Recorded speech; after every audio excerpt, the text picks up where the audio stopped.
ये कहानी है हमारे हीरो चू फैंग की, जो एक आउटर डिसाइपल है ब्लू ड्रैगन एकेडमी का, जिसकी बॉडी में अचानक से अवेकन होता है मिस्टीरियस 9 लाइटिंग ड्रैगन बीस्ट की पावर, और फिर उसे पता लगता है कि उसकी बॉडी में तो इसका एग सालों से सील था। ये पावर हासिल करने के बाद उसकी लाइफ कैसे बदलती है, आइए विटनेस करते हैं। तो सीरीज की स्टार्टिंग में हमें वॉइस ओवर के जरिए बताया जाता है कि 1 साल पहले जियांग डायनेस्टी के जियांग शानयांग को पता लगा कि एक होली सन का जन्म हुआ है जिसे हेवन ने चूज किया है अपनी तरफ से उसकी बॉडी में 9 ड्रैगन्स की पावर को वेक करके। ये बच्चा इतना ज्यादा पावरफुल है कि अपनी डिवाइन बॉडी का यूज करके इमॉर्टल वर्ल्ड में राज कर सकता है। तो ये जानने के बाद जियांग डायनेस्टी के लोग उस इमॉर्टल सिटी के होली चाइल्ड को अपने जियांग फैमिली में यूज करना चाहते थे ताकि वो उस इमॉर्टल वर्ल्ड में राज कर सके, और इसके लिए वो एक अनरजिस्टर्ड आर्मी को तैयार करते हैं जो बड़े से बड़े गाँव, छोटे से छोटे गाँव और शहरों में जाकर पोस्टर लगा रहे थे कि जिस भी बच्चे के पास वो 9 ड्रैगन की पावर है वो आकर उन्हें रिपोर्ट करे, और अगर कोई सेक्ट ऐसा नहीं करता है तो उस सेक्ट को डिस्ट्रॉय कर दिया जाएगा। इसी के बाद सीन शिफ्ट होता है और हमें दिखाया जाता है हमारे हीरो चू फैंग को, जो आधी रात को तेज बारिश के बीच में अपने घर को छोड़कर जा रहा था। तो पीछे से उसके डैड निकलते हुए कहते हैं कि तुम बिल्कुल मेरी तरह हो, मैंने तो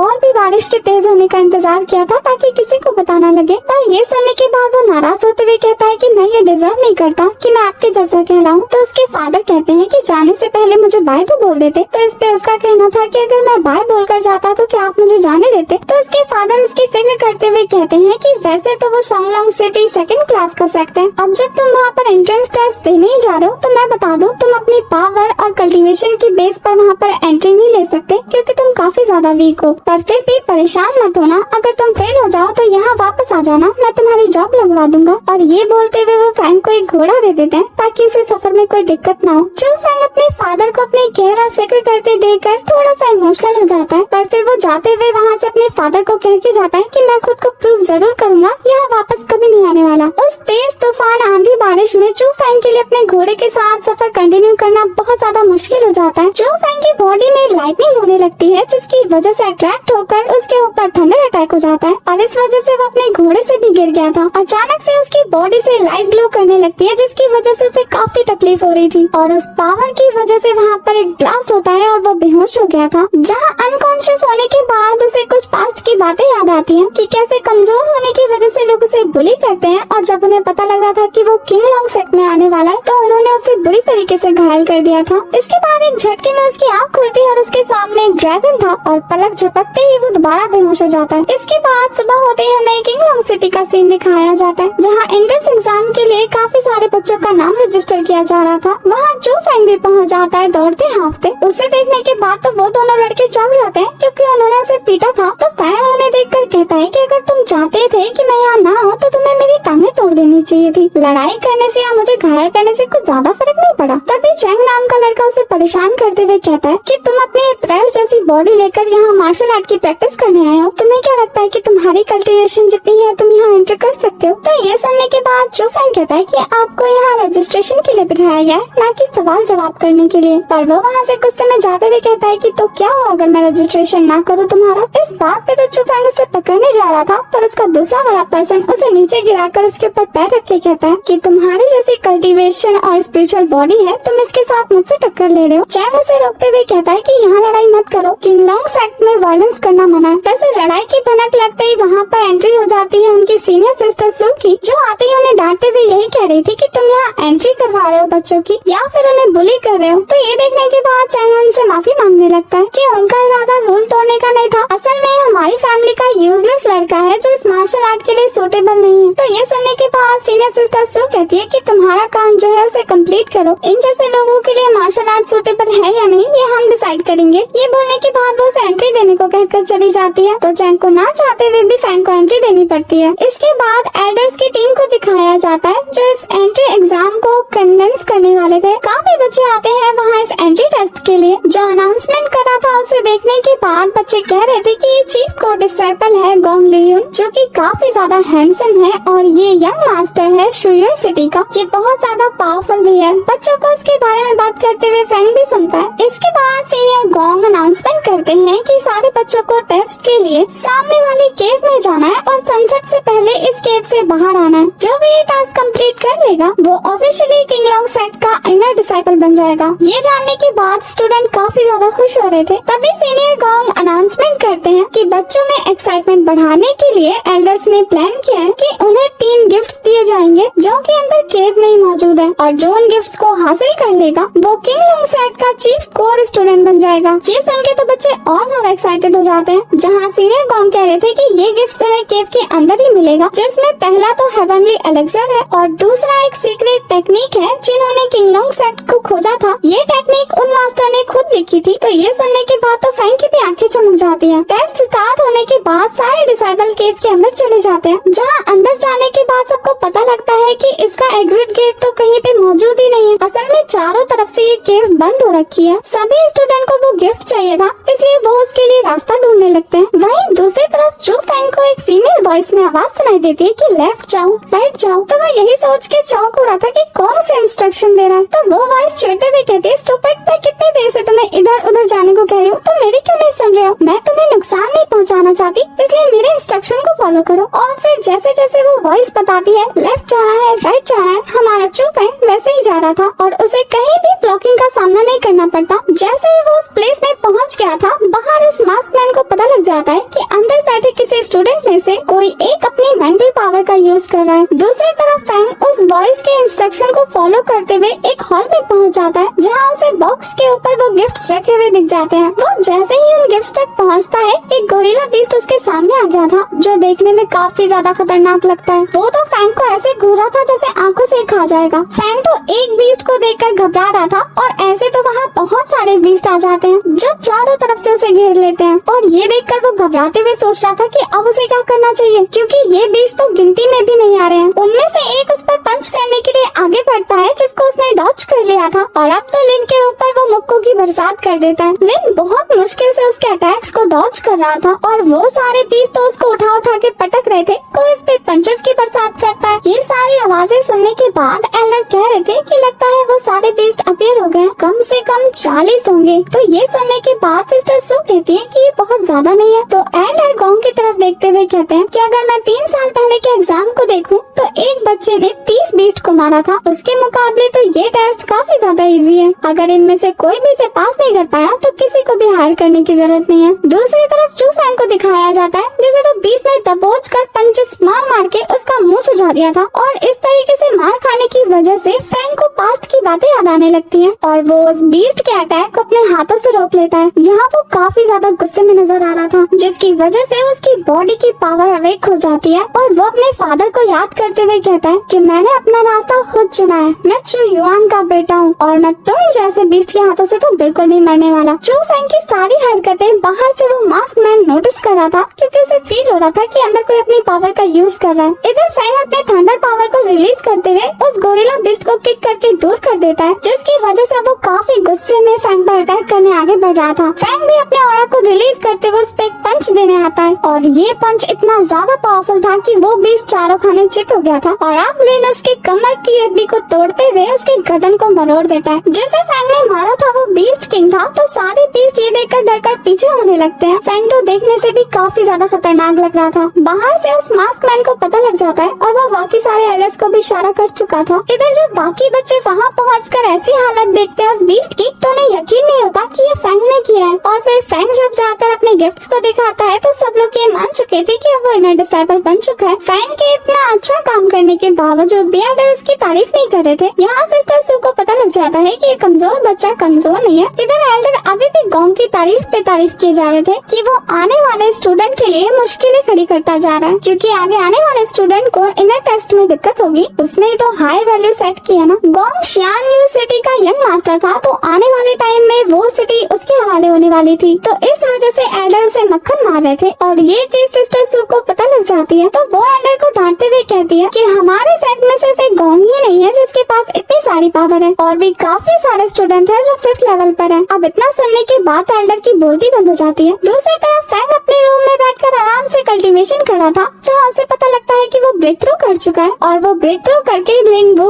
लेवल पर पहुँच गया है। वैसे उसकी बॉडी में लगा हुआ सील हट गया था। दूसरी तरफ काफी स्टूडेंट को दिखाया जाता है जो इकट्ठा होकर फैंग को पीटने के लिए उसके घर के बाहर पहुंच गए थे। जब फैंग बाहर आकर देखता है तो पूरी चू फैमिली की फौज वहाँ मौजूद थी। साथ में वहाँ एक और कैरेक्टर की एंट्री होती है जो वही उनके किंग लॉन्गसेट का एल्डर ब्रदर। बाकी सारे लोग तो काफी ज्यादा गुस्से में उसे बुरा भला कह रहे थे कि मुझे तो यकीन नहीं हो रहा कि इसने फर्स्ट टेस्ट पास कर लिया। मुझे लगता है इसने कोई ट्रिक यूज की होगी और फर्स्ट आने के लिए उसने किसी से चोरी भी कर ली। दूसरी तरफ चू वही कह रहा था कि मुझे खुशी है कि तुमने ये टेस्ट पास किया, लेकिन अब जो चीजें मिली है उसे मुझे दे दो और फ्यूचर में किंग लॉन्गसेट में जो भी हुआ उसे मैं छुपा लूंगा। तो ये सुन के फैंग कहता है कि वैसे हम लोग भाई भाई आपस में लड़ रहे हैं, बाहर वाले देखकर मजाक क्यों उड़ाएंगे। तो ये सुन के चैंग कहता है कि मजाक ही है तुम्हारा फर्स्ट टेस्ट पास करना। मुझे तो अभी भी सुन के यकीन नहीं आ रहा, तुम चोरी भी कर सकते हो। वो दोनों तो फैंग को ब्लेम करते करते उसके मुंह के पास आ गए थे। तभी चू भी उन्हें साइड में करते हुए कहता है कि मैं बड़ा हूँ, मुझे बात करने दो। वो फैंग से काफी गुस्से में कह रहा था कि मैं तुम्हें एक सलाह दे रहा हूँ, उसे सुन लो। पर फैंग तो उन दोनों को इतनी बुरी तरीके से पीटता है ना कि एक को दीवार से चिपका दिया था और दूसरे को थप्पड़ बजा दिया था और इतनी बुरी तरीके से उसे जमीन पे पटकता है ना,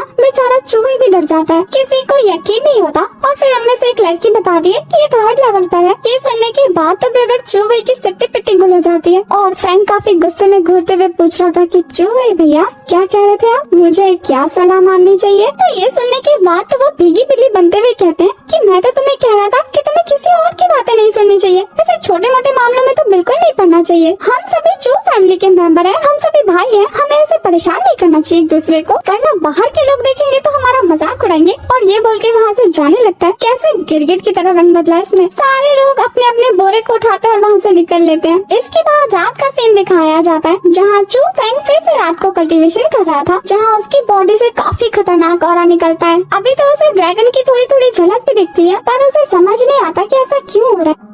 नेक्स्ट मॉर्निंग जब उसकी आँख खुलती है तो उसके सामने पूरी की पूरी पलटन सर झुकाकर बैठी हुई थी। तो ये देखने के बाद वो उन्हें इग्नोर करते हुए उनके मुंह पे दरवाजा बंद कर देता है। ये देखने के बाद सब उसे मस्का लगाने लगता है कि हम भाई है ना, अब तो चू फैमिली से बिलोंग करते हैं तो हमारी टीम में ज्वाइन हो जाओ ना। सब लोग अलग अलग बहाना लगाकर उसे अपने अपने टीम में ज्वाइन करने को कह रहे थे क्योंकि जिस भी टीम में वो जाता वो टीम स्ट्रॉन्ग बन जाती। तो ये देखने के बाद जो कल तक उसके दुश्मन बने बैठे थे आज उसके हाथ पैर जोड़ रहे थे उसे अपनी टीम में ज्वाइन कराने के लिए। तो वो बाहर निकलते हुए सबको कहता है कि मेरे लिए रास्ता छोड़ो, मुझे हंट के लिए जाना है। उसे अपनी आंखों से जाता हुआ देखकर सब लोग अफसोस करने लगते हैं कि प्लीज पहले ज्वाइन कर लो ना। पर जैसे ही वो अपने घर का दूसरा दरवाजा खोलता है वहाँ और भी लोग मौजूद थे। वो नमूने भी अपना अपना परिचय देते हुए उसे अपनी टीम में ज्वाइन होने को कहते हैं। उसका तो ये देख के दिमाग खराब हो रहा था कि उसके आगे पीछे नमूनों की पलटन पड़ी हुई है। वो अभी इन सब से उभरा भी नहीं था कि उसके सामने 2 नमूने और आ जाते हैं। वैसे ये नमूने नहीं थे, ये सेकंड टीम थी जो किंग लॉन्गसेट में सबसे पावरफुल माने जाते हैं। इनकी टीम को विंग अलायंस के नाम से जाना जाता है जिसमें व्हाइट ड्रैगन और व्हाइट टाइगर दोनों मौजूद हैं। ये भी चीफ कॉर के डिसाइपल है किंग लॉन्गसेट के। इनकी सेट लीडर सीनियर सू रो है पर ये लोग उसके कहने पे यहाँ नहीं आए बल्कि सू मई के कहने पर आए, जिसकी बात तो सिस्टर एल्डर सू भी मानती है। तो वो लोग कह रहे थे कि हमें कम आंकने की जरूरत नहीं है, तुम्हें तो खुशकिस्मत समझना चाहिए खुद को कि तुम हमारी टीम में ज्वाइन होने वाले हो। वो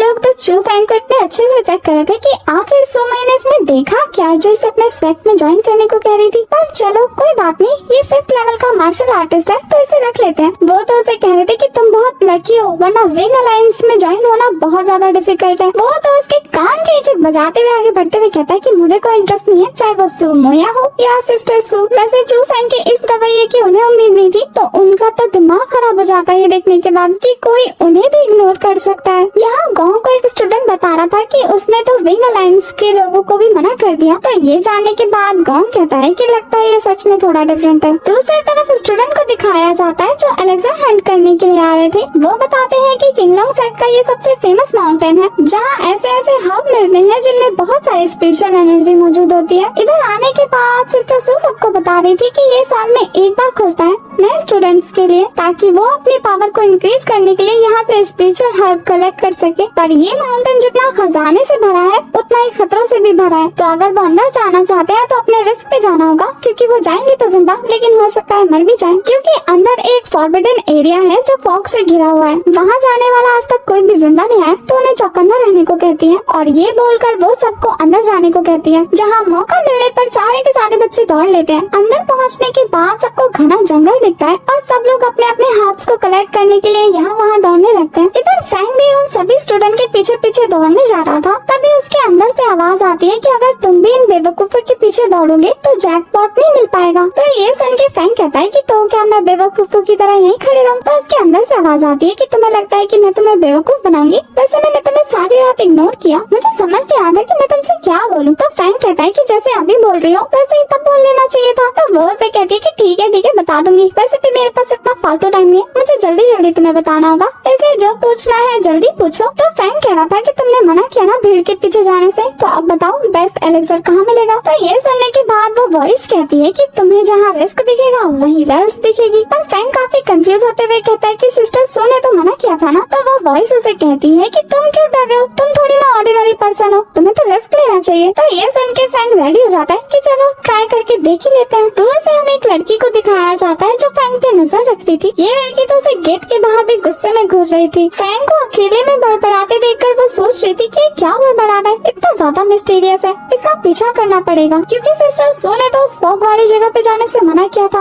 ये उसी तरफ जा रहा है, पीछा करके देखती हूँ आखिर क्या छुपाने की कोशिश कर रहा है। तो वो भी उसके पीछे पीछे निकल जाती है। दूसरी तरफ फॉग प्लेस में आया हुआ फ्रैंक उस वॉइस से पूछ रहा था कि आखिर तुम्हारा नाम क्या है? तो वो कहती है कि तुम मुझे क्वीन बुलाओ। जिस पे तो वो पूछ रहा था कि ये कैसा नाम हुआ और तुम मेरी बॉडी के अंदर क्या कर रही हो? तो मैडम क्वीन का कहना था कि मैं तुम्हारी बॉडी के अंदर नहीं आई हूँ, मैं तो उस पोजीशन में हुई नहीं कि मैं ऐसा कुछ बना सकूँ तुम्हारे पेट के अंदर। ये तो तुम्हारे उस 9 कलर डिवाइन थंडर पावर की वजह से हुआ है। ये पावर तुमने एग्जामिनेशन के दौरान अवेक की थी ना, जिसकी वजह से तुम मार्शल आर्ट के 5th लेवल पर भी पहुँच चुके हो और इस पावर को कहा जाता है अवेकनिंग ऑफ डिवाइन थंडर। तो ये सब तो फ्रैंक पहली बार सुन रहा था। तो ये इसके बारे में और भी पूछने लगता है कि आखिर ये कैसे अवेक होती है और क्या मेरे अंदर जो है ये वही है? जिस पे तो वो वॉइस बताती है कि हाँ तुम सही कह रहे हो, वैसे तो नॉर्मल लोगों के लिए पॉसिबल नहीं है, लेकिन तुम अमेजिंग बच्चे हो, तुम्हें हेवन की तरफ से चूज किया हुआ है, तुम्हारे पास हेवन लेवल की ब्लड लाइन है और ऐसी blood line grade 1000 upper level के लोगों में पाई जाती है। ये सब फ्रैंक को कुछ भी समझ नहीं आ रहा था। तो वो इसके बारे में और भी पूछने लगता है, जिस पे वो वॉइस बताती है कि ये जो तुम्हारी कुशू कॉन्टिनेंट है ना, इन सभी छोटे मोटे कॉन्टिनेंट को लोअर रियल्म के नाम से जाना जाता है। जिन लोगों के पास लोएस्ट मार्शल आर्ट टैलेंट होता है ना, वो जुवू लोअर रियल्म से बिलोंग करते हैं। इसके साथ ही और भी रियल्म है जिनमें बेरन ऑर्डिनरी रियल्म और डैकिन अपर रियल्म शामिल है। अगर तुम सच में अपर वर्ल्ड में जाना चाहते हो तो तुम्हें उन जैसा कल्टीवेशन करना होगा। तो ये सुन के फ्रैंक कहता है कि अगर मेरे पास वो वाली ब्लड लाइन है तो मैं यहाँ क्या कर रहा हूँ और मुझे कैसे पता होगा कि जुवू रियल्म से बाहर कैसे जाना है? तो वो वॉइस बताती है अपनी पावर को इंक्रीज करके, और वो वॉइस काफी देर से बातें कर रही थी तो वो थक जाती है। वो कह रही थी कि मेरी कल्टीवेशन लेवल काफी ज्यादा लो है, मैं इसके साथ ज्यादा देर तक जगे नहीं रह सकती। ये बोलकर वो सो जाती है। उसके चुप होने के बाद फ्रैंक काफी ज्यादा डरने लगा था, क्योंकि उसके आसपास काफी सारे ह्यूमंस बोन पड़े हुए थे। और फिर जब वो अपने आसपास नजर दौड़ाता है तो उसे काफी अच्छे एलेक्सर दिखते हैं। वो तो जैसे ही उन्हें पकड़ने जा रहा था उसे आहट होती है कि कोई उसके पास है, और फिर उसके सामने प्रकट हो जाती है सुमई, यानी कि वही लड़की जिसके बारे में विंग अलायंस के लोग बात कर रहे थे। ये तो फ्रैंक को काफी बुरा भला बोलने लगती है कि तुमने क्या समझ रखा है कि तुम क्वालिफाइड हो हमें ज्वाइन करने के लिए? इतना ज्यादा एरोगेंट और गुस्सैल लड़का मैंने आज तक नहीं देखा। और ये बोलकर वो उस पे गुस्से में अटैक कर देती है। फ्रैंक तो उससे पूछ रहा था कि मिस आखिर आप हैं कौन? तो वो बताती है कि वही जिसको तुम कह रहे थे कि होगी कोई सू। वैसे उसके अटैक काफी ज्यादा फास्ट थे तो फ्रैंक उसे डॉज करते हुए उसका हाथ पकड़ के कहता है तो अच्छा तुम विंग अलायंस की सुमई हो? तो ये सुनने के बाद वो और गुस्से में उस पर अटैक करने लगती है कि हाँ हमने तुम्हें तुम्हारा लक आजमाने का चांस दिया, हमारे साथ ज्वाइन होने का मौका दिया, और तुम खुद को इतना ज्यादा अमेजिंग समझते हो कि अपने आगे किसी को कुछ नहीं समझते। तो फ्रैंक उसके अटैक को डॉज करते हुए कहता है कि मुझसे जेलस होने की जरूरत नहीं है, तुम भी फर्स्ट प्लेस पर जा सकती हो। तो वो गुस्से में कहती है कि अगर मेरी सिस्टर मुझे नहीं कहती ना तो मैं कभी तुम्हें ज्वाइन करने के लिए नहीं कहती। तभी फ्रैंक लड़ते लड़ते थोड़ी देर के लिए रुक जाता है, क्योंकि उसके आसपास ग्रीन कलर का फॉग फैलने लगा था और उसे सुमई के पीछे एक स्प्लिट एल्डर दिखाई देते हैं। सुमई को पीछे दिखने के बाद कोई नजर नहीं आता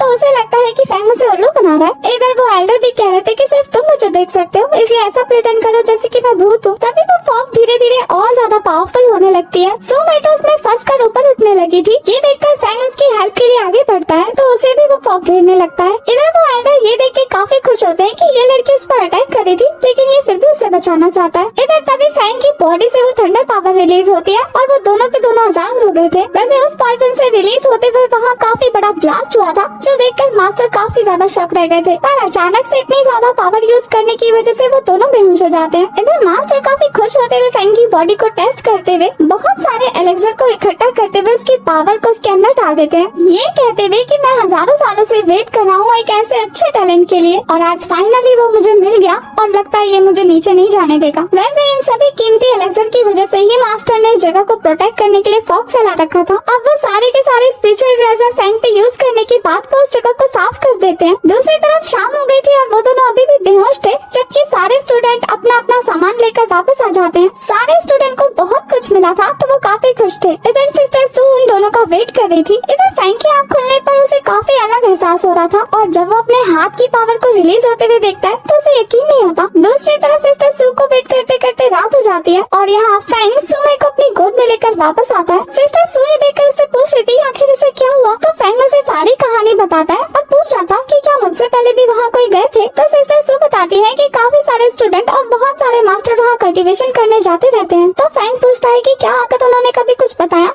जिस पर सू बताती है कि कोई भी वहाँ से जिंदा वापस नहीं आया। इसके बाद वो फैंग से पूछ रही थी कि तुम ही पहले हो जो वहाँ से जिंदा बच के आए हो, तो क्या तुमने वहाँ कुछ देखा। तो फैंग झूठ कह देता है कि नहीं, वहाँ आसपास काफी ज्यादा कोहरा था, उसे कुछ नजर नहीं आया। तो सिस्टर सू को लगता है कि कहीं इसके पास कोई साइकिक पावर तो नहीं। दूसरी तरफ फैंग जब अपने घर वापस जाता है तो वहाँ काफी सारी भीड़ मौजूद थी। तो वो घबराते हुए चूहे के पास जाता है जहाँ उसे पता लगा था कि इसके घर से लेटर आया है, जहाँ पे फैंग के फादर ने उसे मना किया था बिल्कुल भी घर वापस आने से। तो वो सभी समझ जाते हैं कि उनकी चू फैमिली पर शायद कोई मुसीबत आई है। तो वो सभी अपना अपना घोड़ा लेकर निकल जाते हैं अपनी फैमिली के पास जाने के लिए, जहाँ रास्ते में सबको पता लगता है कि सुजाकू सिटी के लोगों ने उन पर अटैक कर दिया है। वो अपने आगे उन्हें झुकाना चाहते हैं। वहीं दूसरी तरफ सिटी का सीन दिखाया जाता है जहाँ टियानी नाम का वॉरियर चू होंगफी को मार रहा था, जो कि चू फैमिली का सबसे स्ट्रॉन्गेस्ट पर्सन है। उसे घायल करने के बाद शू क्यांग चू युनबाई यानी कि फैंग के दादाजी से कह रहा था कि अब मेरे सामने सरेंडर कर दो, पर दादाजी भी कहाँ हार मानने वाले थे। वो कहते हैं कि तुम्हारे सुजाकू सिटी को पता है ना, मैं कभी हार नहीं मानने वाला। तो ये जानने के बाद उनका बेटा टियानी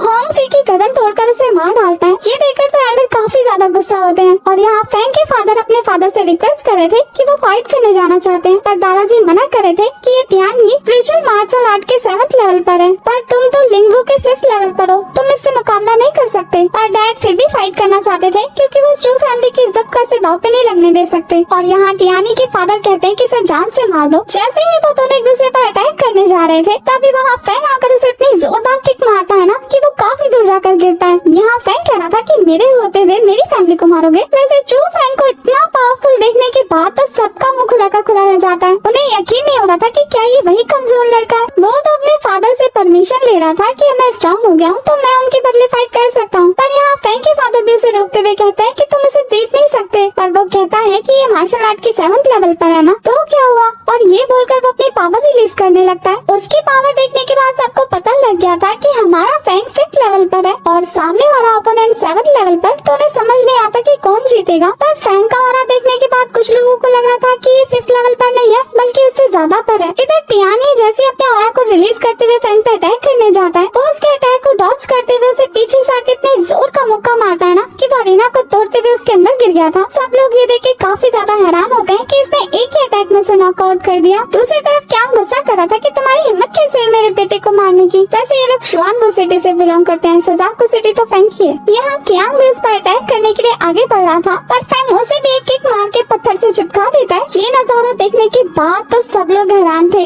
और दादाजी तो कुछ ज्यादा ही। और यहाँ चू फैंग पूरी सिटी के सामने सबको कहता है कि अगर आप किसी को पिटने का मन करे तो वो आकर मुझसे पंगा ले सकता है। इसके बाद नेक्स्ट सीन में हमें सुमे को दिखाया जाता है जो अपने अल्टन पल्टन के साथ हमारे चू फैंग के यहाँ जा रही थी, ये कहते हुए कि उस लड़के का मुझ पर बहुत बड़ा एहसान है। अब अगर उसने हमारी टीम को ज्वाइन नहीं किया ना तो फिर तुम लोग मुझे रोकने की कोशिश मत करना, मैं मार मार के उसका भरता बना दूंगी। उसके चमचे तो उसे रोकने की कोशिश कर रहे थे कि आपको क्यों लेना है उसे टीम में, पर वो उन्हें बोलने नहीं देती बल्कि खुद कहती है कि उसकी मेंटल पावर काफी ज्यादा स्ट्रॉन्ग है, इसलिए तो मैं उसे अपनी टीम में लेना चाहती हूँ। लेकिन अगर उसने इस बार भी मना किया ना तो तब तक मारूंगी जब तक मर न जाए। तो वो उसके घर के आगे जाकर काफी गुस्से में आवाज मारती है, चू फैंग बाहर निकलो। आगे से वो भी दरवाजा खोलते ही डायरेक्ट कह देता है कि मुझे टीम को ज्वाइन करना है। तो वो काफी पोलाइट बनते हुए कहती है, अच्छा तुम कितने स्वीट हो। उसका तो रवैया ही चेंज हो जाता है। इसके बाद उन लोगों को शोर से सुनाई देता है और फिर नेक्स्ट सीन में हमें दिखाया गया था कि चू जेन उन्हें सिचुएशन समझा रहा था, जहाँ फैंग उनसे पूछता है कि आखिर वो लोग एलेक्सर हंट के लिए गए थे, तो सुमई बताती है कि नहीं,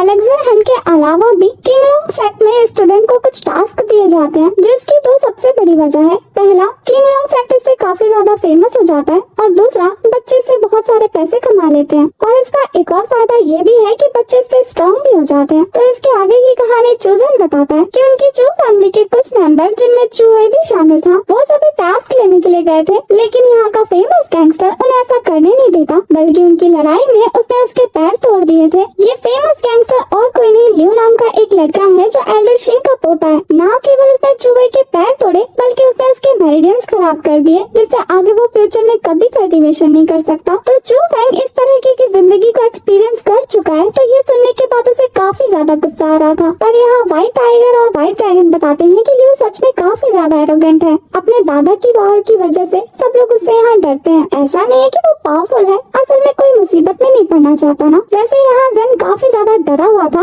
तो वो फ्रैंक के सामने झुकते हुए कहता है कि पास में बेशक उसने बहुत सारी गलतियाँ की हो, लेकिन आज क्या वो उसकी हेल्प करेगा, आगे से वो उसका शुक्रगुजार रहेगा। बेशक चू फैंग के साथ सबने गलत किया हो, पर वो इस मामले में काफी ज्यादा काइंड हार्टेड है। तो वो जेन को कहता है कि जहाँ पे ये हादसा हुआ है वहाँ ले चलो। दूसरी तरफ हमें उस मोटू लियो को दिखाया जाता है जो सबको डरा रहा था, और जब लड़कियां उसके खिलाफ खड़ी होती है तो वो उन्हें छेड़ भी रहा था। पर उसी बीच वहाँ पहुँच जाता है हमारा फैंग, जो उस मोटू का हाथ पकड़ते हुए कहता है, अच्छा तो तुम हो गैंगस्टर। इसके बाद वो उसके हाथ तोड़ने लगता है, जिसमें मोटू ने अपने गुंडे बुला लिए थे, पर फैंग तो एक हाथ से उन सभी को तोड़ मरोड़ देता है। और अब वो उस मोटू से पूछ रहा था कि क्या तूने इसके पैर तोड़े, वो तो कहता है कि भैया आपको गलतफहमी हो गई होगी। पर उतनी देर में ही फैंग उसका हाथ मरोड़ते हुए उसका भी पैर तोड़ देता है। तब तक वहाँ एल्डर शिंग भी पहुँच गए थे, जो अपने पोते की ऐसी हालत देखकर फैंग को डरा रहे थे कि अगर आगे से वो स्टूडेंट को नहीं छोड़ेगा तो वो उसे पनिश करेंगे। पर फैंग तो एल्डर को कह देता है कि क्या आप अंधे हैं, आपको बाकी दोनों स्टूडेंट नहीं दिख रहे जिन्हें इस लड़के ने बुली किया है,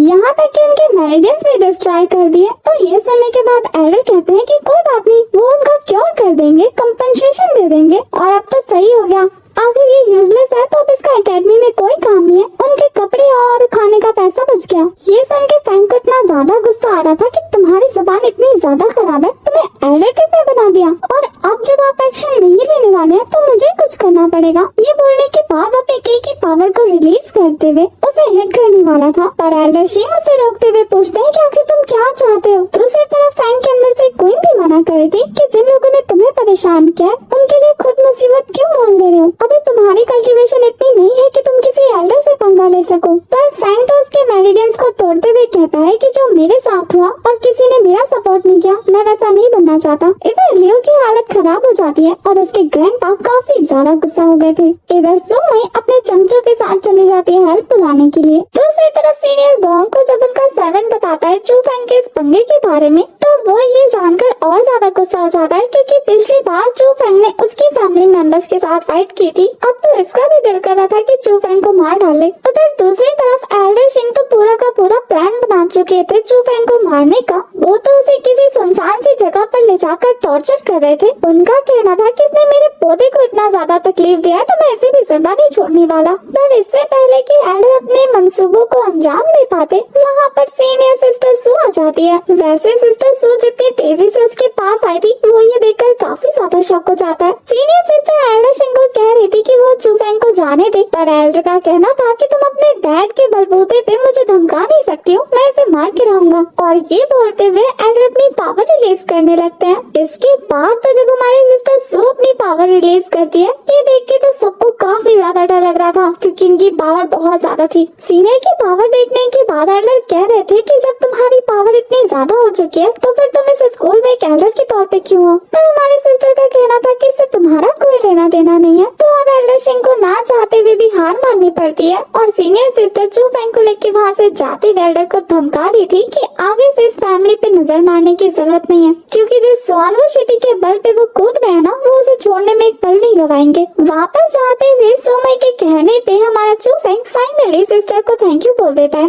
पर सीनियर सिस्टर का कहना था कि तुमने मेरी बहन की जान बचाई तो मैंने तुम्हारी जान बचाई। वैसे भी अगर वो मुझे नहीं बताती तो मैं यहाँ कभी नहीं आ पाती। अब तो सिस्टर सुमई से पूछ रही थी कि इस बार तुम्हें कौन सा मिशन मिला है। सुमई तो काफी एक्साइटेड होकर अपने सिस्टर को बताने लगती है कि हमें ध्यानपुर रियान जाना होगा। वहाँ पे एक टॉम दिखाई दिया है, वहाँ पे बहुत सारे खजाने मौजूद होंगे, बहुत सारा एडवेंचर है। वैसे तो वो अपने 2 चमचों के साथ जाना चाहती थी, पर अब तो चूफेंग की टीम में तो उसे भी अपने साथ ले जाएगी। यहाँ रास्ते में चूफेंग को चलते हुए ऐसा लग रहा था कि कोई उस पे नजर रख रहा है, पर फिर वो उसे अपना वहम समझ के इग्नोर कर देता है। रास्ते में आगे बढ़ते हुए सुमई चूफेंग को एक स्टोरेज बैग देती है, ये कहते हुए कि हम जिस टॉम में जा रहे हैं ना, वहाँ पे काफी सारा खजाना होगा, तो लूट का सामान रखने के लिए भी तो कुछ चाहिए ना। वो तो पूछ ही लेता है कि आखिर तुम मुझ पे इतना मेहरबान क्यों हो रही हो। तो मैडम सामने से कह रही थी कि ज्यादा सोचने की जरूरत नहीं है, मैं अपने टीममेट के साथ ऐसे बिहेव करती हूँ। बेचारा वो भी थक कर उनके पीछे चलने लगता है। इसके बाद तो हमें सच में इस मास्कमैन को उन पे नजर रखते हुए दिखाया जाता है।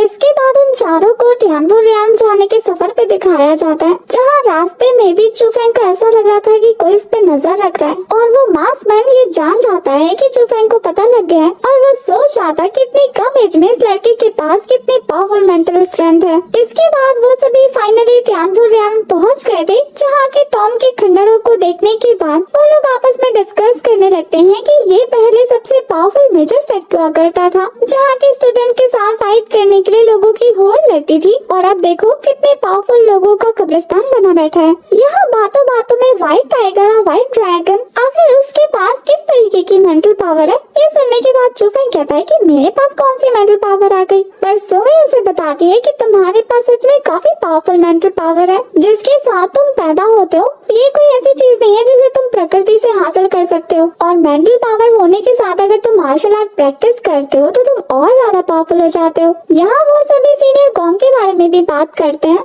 जिसके पास कोई मेंटल पावर ना होते हुए भी किंगलोंग सेक्ट से एक एल्डर रिक्वेस्ट करके उसे अपने सेक्ट में लेकर आए थे। देखने से ऐसा लग रहा था जैसे कि ये वही मास्कमैन है जो चूफेंग पे नजर रख रहा हो। तियानवो टॉम के बाहर पहुँचने पर उन्हें एक भिखारी जैसा आदमी नजर आता है। जब चूफेंग उस आदमी के पास जाकर देखता है तो उसे उसके माथे पर एक निशान नजर आया था, जिसे जैसे ही वो छूने जाता है तो आदमी उसका हाथ पकड़कर जोर से दबाना स्टार्ट कर देता है, जिसकी वजह से चूफेंग की बॉडी बुरी तरीके से ग्लो करने लगी थी, और वहीं दूर से वो मास्कमैन अभी भी उन पे नजर रख रहा था। उस आदमी के हाथ पकड़ने के बाद ऐसा लग रहा था कि चूफेंग पोजेस हो गया है, और वो आदमी गौर से उसे ऑब्जर्व कर रहा था। सुमई के चूफेंग को होश में लाने के बाद ये भिखारी इतनी बुरी तरीके से डर जाता है, ये कहते हुए कि मैंने तुम्हारे बेटे का बहुत अच्छे से ख्याल रखा, मुझे मारना मत, और ये बोलते हुए वो वहाँ से भाग जाता है। उसके जाने के बाद जब सुमई उससे पूछ रही थी कि क्या बात है, वो कहता है इग्नोर करो इसे। यहाँ वो मास्कमैन भी सोचने लगता है कि आखिर ये लड़का है कौन, और फिर टेलीपोर्टेशन आरे का यूज करते हुए वो वहाँ से टेलीपोर्ट हो जाता है। वो सभी टॉम के अंदर जाते हैं, जहाँ क्वीन फिर से चूफेंग को रास्ता बता रही थी। चूफेंग तो क्वीन से उस बैगर की बातों का मतलब पूछ रहा था, पर वो उसे चुप करा देती है।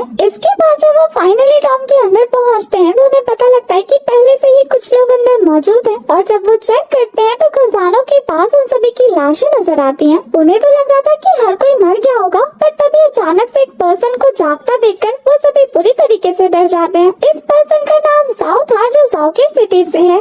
ये लोग उन चारों को देखकर इन्हें भी मारने का प्लान बना रहे थे। इस पर तो जब इन्हें पता लगता है कि सुमई सिस्टर सू की बहन है, तब तो वो और ज्यादा खुश हो जाते हैं। ये बंदा तो अपनी फैमिली दुश्मनी का बहाना लगाकर उन सभी को मारने की प्लानिंग कर रहा था, पर तभी चूफेंग एक जोरदार पंच मार के उसका मुंह टेढ़ा कर देता है। वो तो कह रहा था कि तेरी हिम्मत कैसे है मुझे मारने की, उसने तो उसका दांत ही तोड़ दिया था। इधर से हमारा चूफेंग कहता है कि खबरदार अगर सुमई के बारे में सोचा भी तो। इसके बाद तो वो सभी के सभी अपनी स्वॉर्ड लेकर एक साथ चूफेंग पे अटैक करने के लिए आगे बढ़ते हैं। चूफेंग भी अपनी स्वॉर्ड निकाल के उन सभी को काफी कड़ी टक्कर देता है। इसके बाद हमें क्यानफेंग सेक्ट के मास्टर को एक क्रिस्टल को देखते दिखाया जाता है, तभी उनके पास वो मास्कमैन पहुंच गया था। यहाँ चूफेंग उनके अटैक्स को डॉज करता हुआ उन्हें हवा में उड़ा देता है पतंग की तरह। इसी बीच जो मौका पाकर सुमे पर अटैक करने वाला था, पर चू फेंग अपनी की पावर को रिलीज करते हुए अपनी स्वॉर्ड से उस बंदे पे ऐसा खतरनाक अटैक करता है। अटैक से हिट होने के बाद उस बंदे की हालत बहुत बुरी हो जाती है। चू फेंग की बॉडी को ग्लो होता हुआ देखकर उस बंदे को पता लग जाता है कि ये 3 थंडर स्टाइल को फॉलो कर रहा है। वो बंदा तो डर के मारे कांपने लगा था। चू फेंग तो उन्हें कहता है कि सामान को यहाँ से ले जाओ क्योंकि अब ये किसी काम का नहीं है, इसकी कल्टीवेशन तो खत्म हो चुकी है।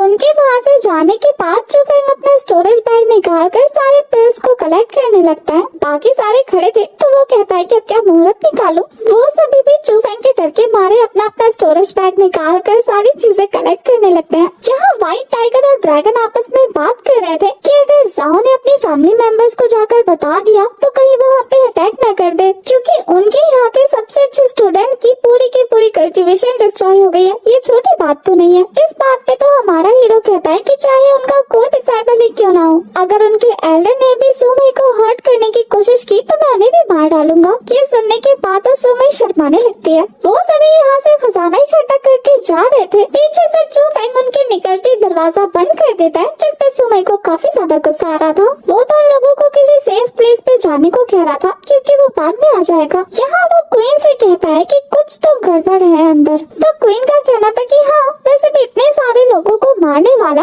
कोई आम आदमी तो नहीं हो सकता। तो वो उससे पूछती है कि क्या तुम्हें पक्का अंदर जाके चेक करना है। चू फेंग का कहना था कि अंदर कुछ तो मिलने वाला है क्योंकि ऐसा आदमी यहाँ पे इतने सारे खजाने को छोड़ कर गया। जाहिर सी बात है उसे कुछ और इम्पोर्टेंट चाहिए होगा। दूसरी तरफ हमें कियान फेंग सेट के मास्टर और उस मास्क मैन के बीच में जबरदस्त फाइट को दिखाया जाता है और ये फाइट हमारा चू फेंग भी विटनेस कर रहा था। तभी वहाँ पे चू फेंग को वो एयर कंट्रोल बीट नजर आता है। उसको देखने के बाद क्वीन बताती है कि एक तरीके का मेथड है, इसका यूज करने के बाद तुम आसमान में फ्लाई कर सकते हो और ऐसा सिर्फ एक ही आदमी था यहाँ। ऑब्वियस ही बात है जिसका ये टॉम हुआ करता था। अगर तुमने इस टेक्निक को सीख लिया तो तुम भी एयर को कंट्रोल कर सकते हो और अगर तो शॉन वो रियाल के मास्टर से भी भिड़ जाओ ना तो भी तुम बच के निकल सकते हो। अब इसी चीज के लिए तो ये दोनों पावरफुल लोग फाइट कर रहे थे। उनके फाइट के दौरान उनमें से एक का वेपन छूट कर हमारे चू फेंग को लगने ही वाला था। इनके पावर और अटैक का प्रेशर इतना ज्यादा होता है कि चू फेंग को बहुत ज्यादा प्रॉब्लम हो रही थी।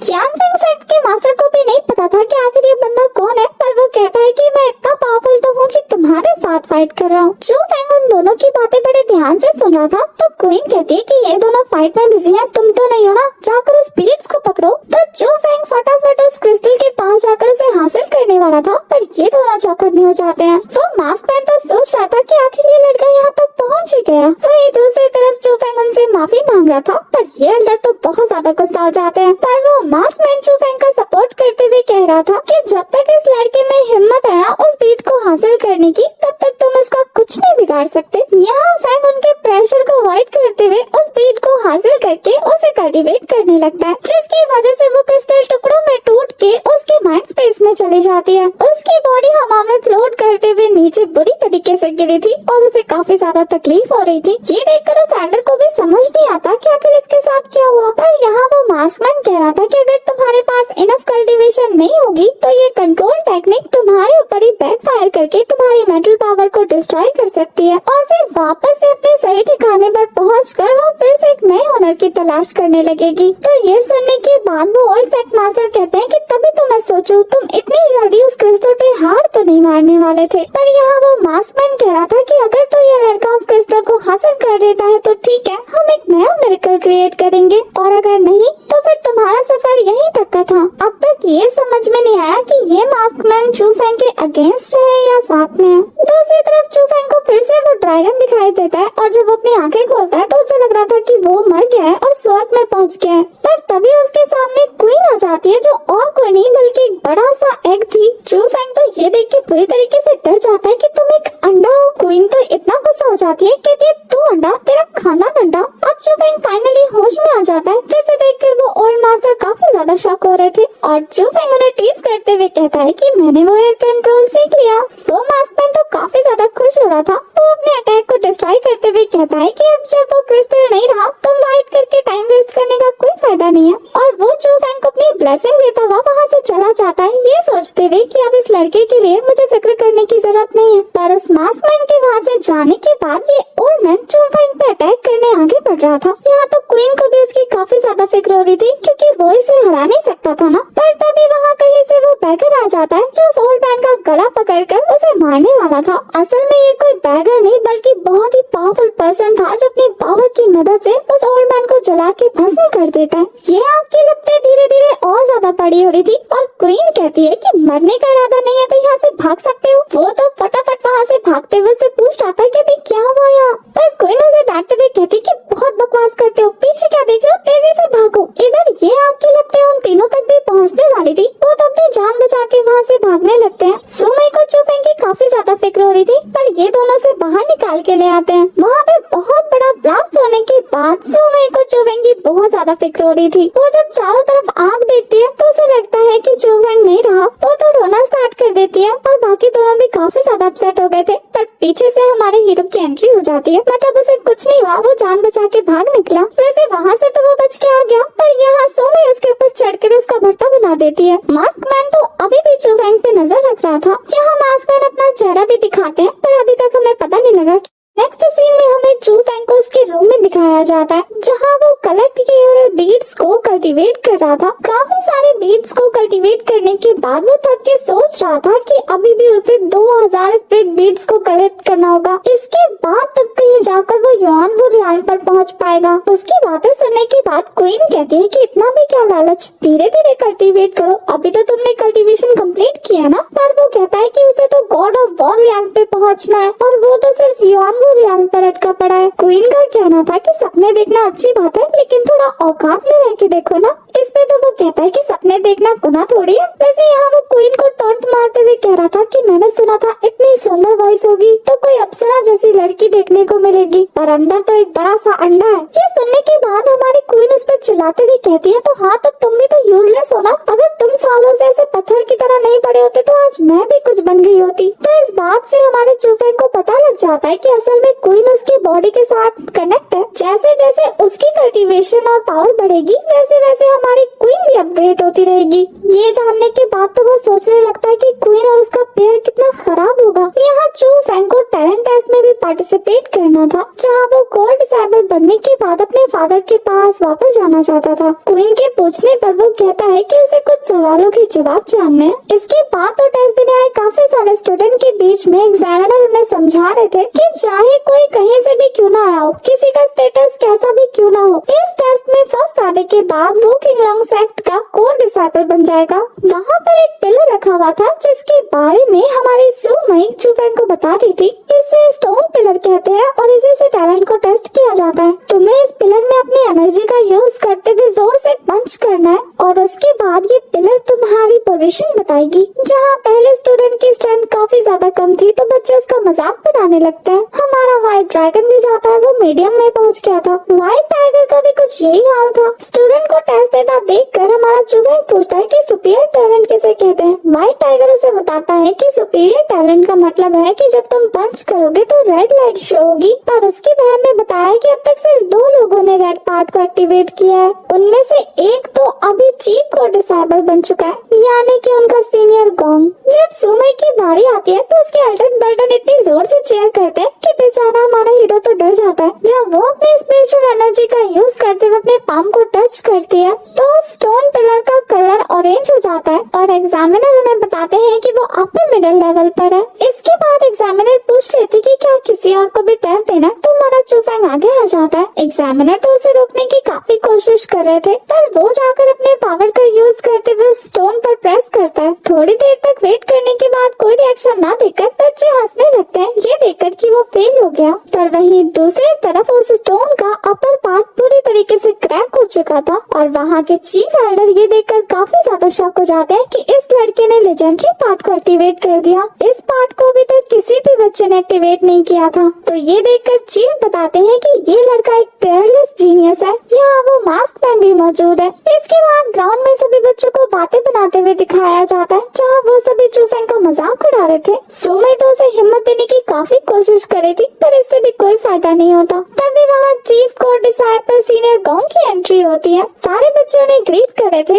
और ये बंदा पूछ रहा था कि क्या माउंटेन पर सभी लोगों ने कंपटीशन क्लियर कर लिया था। वैसे वो यहाँ बात करते हुए गौर से सुमई को देख रहा था। ये देखकर हमारे चूफेंग को काफी ज्यादा गुस्सा आता है। इसके बाद तो वो सुमई के पास जाकर उसका बैग छीनते हुए कह रहा था कि ये क्या है। चूफेंग को तो काफी ज्यादा गुस्सा आ रहा था, वो तो उसका मुंह तोड़ने वाला था, पर सुमई उसे रोक लेती है और उस बंदे को बताती है कि ये उसके विंग अलायंस का सिंबल है। तो वो उस पर काफी ज्यादा गुस्सा कर रहा था कि यहाँ इस सेट में ऐसी चीजें नहीं होती हैं और उसके अंदर रहकर ऐसी चीजें यूज करना मतलब उसकी डिसरिस्पेक्ट करना है। यहाँ चूफेंग को इतना ज्यादा गुस्सा आता है कि वो उसके पीछे जाकर कह रहा था, तो तुम चाहते हो लोग दिल से तुम्हारी सेवा करें। अब उसकी इस बात पे तो हमारे गोंग को काफी ज्यादा गुस्सा आता है। वो उसकी गर्दन पकड़कर उसे जमीन पे दे मारता है। गोंग का कहना था कि मैं तो तुम्हारे पावर से काफी ज्यादा इम्प्रेस था। तुमने कई बार मेरी फैमिली को चोक करने की कोशिश की है, पर आज तो तुम्हें सबक सिखाना पड़ेगा क्योंकि तुमने हद कर दी। सुमई के उसे छोड़ने की रिक्वेस्ट पर भी वो उसे नहीं छोड़ता, बल्कि उसे गर्दन से पकड़कर सबक सिखाने की बात कर रहा था। इस बात पे तो चूफेंग उसके हाथों पे थूक देता है और वो उसे जोर से दूर फेंककर अपनी पावर को रिलीज करके उसके ऊपर अटैक करने वाला था। इस अटैक से हिट होने की वजह से चूफेंग भी अपनी पावर रिलीज करके उसके ऊपर बैकफायर करने वाला था, पर इससे पहले कि उन दोनों के अटैक आपस में टकराते, वहाँ पर चीफ एल्डर आकर गोंग का हाथ पकड़कर उसे कह रहे थे कि क्या तुम ऐसे अपने जूनियर को बुली करते हो। चीफ एल्डर तो गोंग से इसकी एक्सप्लेनेशन मांग रहे थे।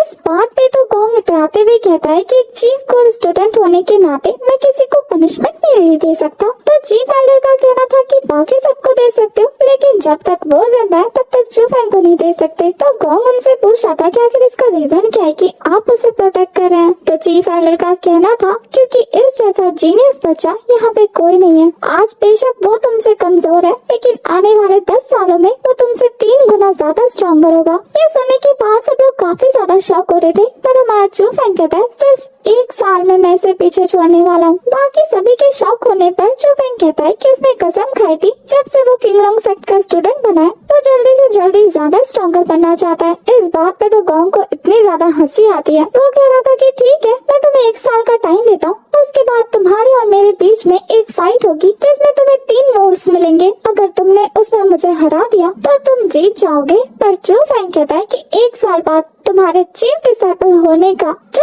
टाइटल तुम्हारे पास है ना, मैं उससे तुमसे छीन लूंगा। ये सुनने के बाद तो चीफ एल्डर के साथ साथ सभी स्टूडेंट भी शॉक हो जाते हैं। इस चैलेंज को करने से तो चीफ एल्डर भी उसे रोक रहे थे, पर वो तो मान जाता है। इस लाइफ और डेथ के चैलेंज के लिए गोंग सभी स्टूडेंट के सामने कहता है कि 1 साल बाद जो कंपटीशन होगा उसमें मैं 3 मूव से इसके ऊपर अटैक करूंगा। अगर इसने ब्लॉक कर लिया तो ये जीत जाएगा, मैं बिना किसी कंप्लेन के इससे हार जाऊंगा। ये बोलकर वो उसे मारने की धमकी देता हुआ निकल जाता है। यहाँ चीफ एल्डर फेंग से पूछ रहे थे, तुम पक्का 1 साल बाद उसे हरा दोगे ना, क्योंकि तुम्हें पता नहीं है कि गोंग शुआनवू रियान पर पहुँच चुका है। चू फेंग के हाँ बोलने पर वो उसे अपना ख्याल रखने का बोलकर निकल जाते हैं। यहाँ तो क्वीन को भी बड़े बड़े झटके लग रहे थे कि पता नहीं ये लड़का क्या करेगा आगे चल के। यहाँ चू फेंग को अपने बचपन के बारे में ज्यादा नॉलेज नहीं थी, तो वो यही सोच रहा था कि जब जब उसने अपने पापा से इस बारे में पूछा वो हमेशा गुस्सा करते थे। पर टियानवू टॉम के उस फकीर की बातें सुनने के बाद इसे ऐसा लग रहा है कि शायद ये अपने फादर से ये सवाल पूछ सकता है। तभी पीछे से सुमई उसे आवाज मार के कहती है कि 10 दिन बाद शाम होने पर जोई की सिटी में मुझे ढूंढने आना।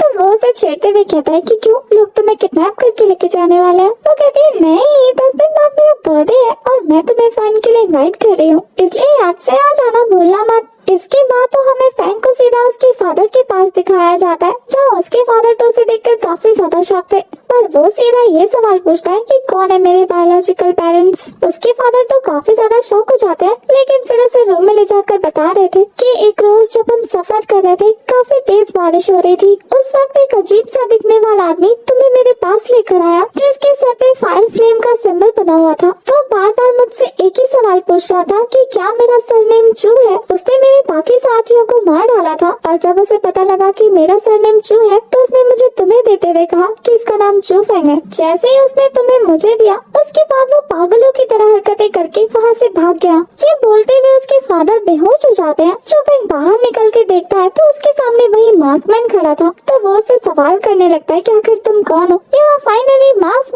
मास्क उतारते हुए बताता है उसका नाम ओल्ड मैन जाओ लियोन है। वो किंगलोंग सेट के कैडर है, साथ ही वर्ल्ड स्पिरिटिस्ट। यहाँ वो चू फैंग को अपना स्टूडेंट बनाने आए थे। तो चू फैंग के रीजन पूछने पर वो बताते हैं कि पहला तो वो अपनी कल्टीवेशन को काफी स्पीड में ऊपर लेकर जा रहा है, और दूसरा उसके पास जो स्पिरिचुअल पावर है वो ऑर्डिनरी पर्सन के पास नहीं हो सकती। चू फैंग को तो यकीन नहीं होता, पर ये एल्डर बता रहे थे कि उसके अंदर बहुत ज्यादा पोटेंशियल है। अगर वो ये नहीं जानते कि चू फैंग इतना ज्यादा केपेबल है तो वो उसे एयर कंट्रोल को कभी हासिल नहीं करने देते। चू फैंग का कहना था कि तुम उस पर नजर रख रहे थे, पर एल्डर लियो बताते हैं मैं तो बस देखना चाहता था कि तुम्हारी मेंटल पावर कितनी ज्यादा स्ट्रॉन्ग है। एल्डर लियो फैंग को कह रहे थे कि इस दुनिया में जितनी भी ज्यादा टेक्निक मौजूद है ना, मैं तुम्हें वो सब सिखाकर सबसे ज्यादा स्ट्रॉन्ग बना दूंगा। चू फैंग तो रेडी हो जाता है उनके सामने वो करने के लिए, पर हमारी क्वीन कहती है कि तुम्हें नहीं लगता कि तुम्हारी इतनी बदकिस्मती और इतना बड़ा आदमी तुम्हारे सामने आ गया तुम्हें अपना डिसाइबल बनाने के लिए। इस बात पे तो वो भी सोचने लगता है, और यहाँ एल्डर सोच रहे थे कि कहीं ये ज्यादा तो नहीं सोच रहा, ये हेजिटेट कर रहा है। इधर चू फैंग को पता नहीं चल रहा था कि उसे क्या करना है, क्योंकि क्वीन उसे कंफ्यूज कर रही थी। उधर एल्डर दिमाग दौड़ा रहे थे कि ये लड़का कहीं घमंडी तो नहीं जो उसे अपना मास्टर नहीं मानना चाहते, या फिर कहीं कुछ ज्यादा ही चालाक तो नहीं कि उस पर शक कर रहा है। यही सारी बातें उन तीनों के बीच में चल रही होती हैं। तभी एल्डर अपने पास से एक बुक निकालता है, जिसे देखने के बाद क्वीन इतना ज्यादा खुश हो जाती है कि खुद से उसे गिरा देती है नीचे, जिससे तो चू फैंग को फटाफट उसे अपना मास्टर मानना पड़ता है, और वो तो उस बुक पे झपट पड़ा था। ये देख के एल्डर सोचते हैं कि लगता है इसमें बहुत ज्यादा दिमाग है। फिर तो एल्डर और चू फैंग के बीच में उस बुक को लेकर खींचातानी चल रही थी। एल्डर बताते हैं कि ये बुक मेरा फाइनल टेस्ट है तुम्हारे लिए बैरियर टेक्निक का। तुम इस पावर को 1 महीने में अगर मास्टर नहीं कर पाए तो फिर मैं तुम्हें धक्के मार के बाहर निकाल दूंगा, और इसी के साथ मैं तुम्हारे छोटे छोटे टुकड़े कर दूंगा। ये सुनने के बाद तो बेचारा डर के मारे बुक को ही छोड़ देता है, पर क्वीन उसे कह रही थी कि बेवकूफ बोलो हाँ बोलो और बुक ले लो। अगर तुमने इस बुक को ले लिया तो फिर तुम और मैं हमेशा एक दूसरे के सामने आ सकते हैं। चू फैंग तो डरा था और क्वीन उसे साहस दे रही थी, और यहाँ एल्डर सोच रहे थे कि अब ये लड़का मुझसे सॉरी बोलेगा और मेरा स्टूडेंट क्यों ही बन जाएगा, पर चू फैंग तो उनके इरादों पे पानी फेरता हुआ वो बुक छीन लेता है। ये देखकर तो एल्डर भी काफी ज्यादा शॉक रह गए थे। इसके बाद एल्डर उसे जाते जाते भी याद दिलाते हैं, याद रखना तुम्हारे पास सिर्फ 1 महीना है। इसके बाद तो चू फैंग अपने फादर को बाय बोलता हुआ पहाड़ों पर चला जाता है। उस बैरियर मेथड को प्रैक्टिस करने के लिए महीनों बीत जाते हैं, और फिर चू फैंग को दिखाया जाता है जिसने इस बैरियर मेथड को प्रैक्टिस कर लिया था। अब वो इसे एक लास्ट बार ट्राई करके वापस उसी हेवन जैसे दिखने वाले दरवाजे के पास पहुंचकर सोचता है कि आखिर ये कौन सी जगह है। तो क्वीन उसके सामने आते हुए कहती है कि ये तुम्हारा स्पिरिचुअल वर्ल्ड है। वो कहता है कि अगर ये मेरा स्पिरिचुअल वर्ल्ड है तो तुम यहाँ क्या कर रही हो। वो कहती है मुझे क्या पता, शायद तुम्हारे पेरेंट्स मुझे यहाँ रख गए होंगे। वो तो काफी ज्यादा खुश होकर उससे पूछने लगता है कि क्या तुम मेरे पेरेंट्स को जानती हो। वो कहती है जानती तो नहीं हूँ, लेकिन जानना चाहती हूँ और पूछना चाहती हूँ कि उन्होंने मुझे यहाँ कैद करके क्यों रखा। पिछले 15 सालों से मैं यहाँ तड़प रही हूँ, एक ही जगह पे ना हिल पा रही हूँ ना डुल पा रही हूँ। अगर एक बार वो मुझे मिल जाए ना तो मैं उन्हें कच्चा खा जाऊंगी। ये सुन के चू फैंग कहता है फिर तो मैं तुम्हें बाहर नहीं निकालने वाला। उसका कहना था तुम कितने पत्थर दिलो, मैं पिछले 15 सालों से तुम्हारे पावरफुल होने का इंतजार कर रही हूँ। तुमने तो मुझे अभी कुछ दिनों में जाना है, लेकिन मैं तो तुम्हें पिछले 15-16 सालों से जानती हूँ। तुम कब पहली बार रोए, कब चलना सीखा, कब मम्मी बोला, कब पापा बोला, कब बिस्तर गिरा क्या, मुझे सब पता है। वो तो उसे चुप कराने लगता है कि चुप कर जा, और फिर उसे देखता है कि अंदर तो एक छोटी सी लड़की है जो उसकी बातों से हट होकर रोना स्टार्ट कर देती है। वो तो काफी कोशिश करता है उसे चुप कराने का, और इस चक्कर में तो उसने उस एग को भी पकड़ लिया था, और उसकी एनर्जी हमारी क्वीन एब्जॉर्ब करने लगती है। धीरे धीरे उस एग के शेल टूट जाते हैं और हमारी खूबसूरत सी क्वीन बाहर आ जाती है। और बाहर आकर वो कह रही थी कि लड़कों को उल्लू बनाना कितना आसान है। Completely disagree. चू फैंग को तो काफी ज्यादा गुस्सा आ रहा था, फिर वो उसके पास जाकर कहती है क्या तुम्हें मुझसे बात करनी है। बेचारा शर्मा जाता है और इसके बाद मुंह बनाने लगता है, पर हमारी छोटी सी क्वीन उसके आगे रिक्वेस्ट करने लगती है। उसका पपी फेस देखकर वो मान जाता है। यहाँ क्वीन उसे अपनी पावर शो करती है। वो बहुत ज्यादा पावरफुल थी। वो कह रही थी कि अब तुमने मुझे आजाद किया है तो मैं तुम्हारी काइंडनेस का फल तुम्हें जरूर दूंगी। वैसे तुम्हारा वो जो मास्टर है वो तुम्हें चीजें तो प्रोवाइड करा सकता है, लेकिन तुम्हें बाकी इन्फॉर्मेशन नहीं दे सकता जो तुम्हें मैं दे सकती हूँ। जैसे कि तुम्हारी बॉडी के अंदर 2 सोल मौजूद है। वो तो ये सुन के चौंक जाता है और पूछता है दूसरा कौन है। तो वो कहती है कि तुम्हारे मदर फादर बहुत ज्यादा पावरफुल रहे होंगे जो उसने 2 क्रिएचर को तुम्हारी बॉडी में कैद करके रखा है। पहली तो मैं हूँ जिसे तुम जानते हो, और दूसरा जो बैट वाला है ना वो उस दरवाजे के पीछे कैद है। तुम्हें इसे अपने हाथों से खोलना होगा। वैसे अगर तुम इन दोनों को काफी ज्यादा स्ट्रॉन्ग बना देते हो तो तुम बहुत जल्दी कल्टीवेशन करके टॉप लेवल पर पहुंच सकते हो। ये सुन के तो चूफेंग को यकीन नहीं हो रहा था। इसके बाद तो क्वीन उसके सामने एक फॉर्मेशन बनाकर कहती है कि ये साइकिक बैरियर है। तो वो पूछता है कि इसका क्या काम है। वो कहती है कि अगर तुम्हें मेरी हेल्प चाहिए ना तो इसके बीच में आकर खड़े हो जाओ, इसके बाद हम कनेक्ट हो जाएंगे और फिर तुम जब चाहे तब मेरी पावर को यूज कर सकते हो मुझे अपनी बॉडी में जगह देकर। पर इसे हासिल करने के लिए तुम्हें मेरी एक शर्त को पूरा करना होगा। वो काफी परेशान होकर पूछ रहा था कौन सी शर्त। वो कहती है कि तुम्हारे मास्टर तुम्हें जो भी सामान लाके देंगे ना तुम्हें मुझे देना होगा ताकि मैं उससे अपनी कल्टीवेशन को बढ़ा सकूं। और साथ ही तुम्हारे मास्टर की नॉलेज भी चाहिए। उसे तो लग रहा था कि मास्टर की नॉलेज देने के बाद उन्हें मार डालेगी, पर वो कहती है कि ज्यादा बकवास मत करो, ये ऑफर सिर्फ थोड़ी देर के लिए अवेलेबल है। अब ना चाहते हुए भी वो उस बैरियर में पैर रख देता है, जिसके बाद दोनों की बॉडी कनेक्ट हो जाती है। रियल वर्ल्ड में आने के बाद हमारा चूफेंग चिल्ला रहा था कि क्या तुम यही हो या चली गई। वो कहती है हूँ तो यही, पर जब तुम चाहो तब मुझे अपने बॉडी में जगह दे सकते हो ताकि मैं तुम्हें अपनी पावर दे सकूं। वो तो काफी खुश होकर उसे एगो बुला रहा था। मैडम गुस्सा होकर कहती है कि मेरा नाम क्वीन है और वही बुलाओ। 10 दिन बाद हमें ज़ुई की सिटी का सीन दिखाया जाता है। इसके बाद हमें सिस्टर सू और सुमी के फादर के सामने एक लड़के को दिखाया जाता है जो शांगवान फैमिली का लड़का है। यहाँ वो उसके डैड से सुमी के लिए रिश्ता लेकर आया था। देखने से लग रहा था कि शांगवान फैमिली को ये लोग ज्यादा पसंद नहीं करते, पर वो जबरदस्ती सुमी से शादी करके अपने और इस फैमिली के बीच का रिश्ता अच्छा करना चाहता था ताकि वो श्वानवू फैमिली के सामने अच्छा बन सके। वैसे तो श्वानवू फैमिली के साथ ज़ू की सिटी की अच्छे रिलेशनशिप नहीं थे, तो इस बात का फायदा उठाकर वो शादी के लिए हामी भरवा लेता है। दूर से ये सारी चीजें हमारा चूफेंग देख रहा था तो वो सामने आकर उसकी बेइज्जती कर देता है। इसके बाद तो वो बंदा हमारे चूफेंग के साथ फाइट करने वाला था। सुमी तो ये देखकर काफी ज्यादा खुश हो जाती है कि उसका हीरो से बचाने आ गया। यहाँ चूफेंग की फाइटिंग स्किल्स देखने के बाद सुमी के फादर पूछते थे कि आखिर इस लड़के की क्वालिफिकेशन क्या है, तो सिस्टर सू उसे चूफेंग के बारे में सब कुछ बता देती है। यहाँ चूफेंग उस लड़के से हार रहा था तो ये देखकर क्वीन कह रही थी कि क्या तुम्हें किसी लड़की की हेल्प चाहिए। वो तो मना कर देता है। और अब तो फाइट के दौरान चूफेंग ने मैजिक बैरियर का यूज किया था। ये देखकर तो उसके फादर और ज्यादा शॉक हो जाते हैं। ये बंदा तो चूफेंग के हाथों बुरी तरीके से पिट जाता है। ये देख के तो सुमी सीधा उसकी गोद में जाके गिरती है। वो तो उसकी गोद में चढ़े होकर ही काफी ज्यादा खुश होते हुए कह रही थी कि मुझे पता था कि तुम जरूर आओगे। बेचारा चूफेंग काफी ज्यादा एम्बैरेस हो रहा था उसकी फैमिली के सामने। और यहाँ क्वीन कहती है कि लड़कों की फितरत, एक लड़की से मुलाकात करने के लिए इतनी दूर और एक गुंडे से लड़ाई भी कर ली।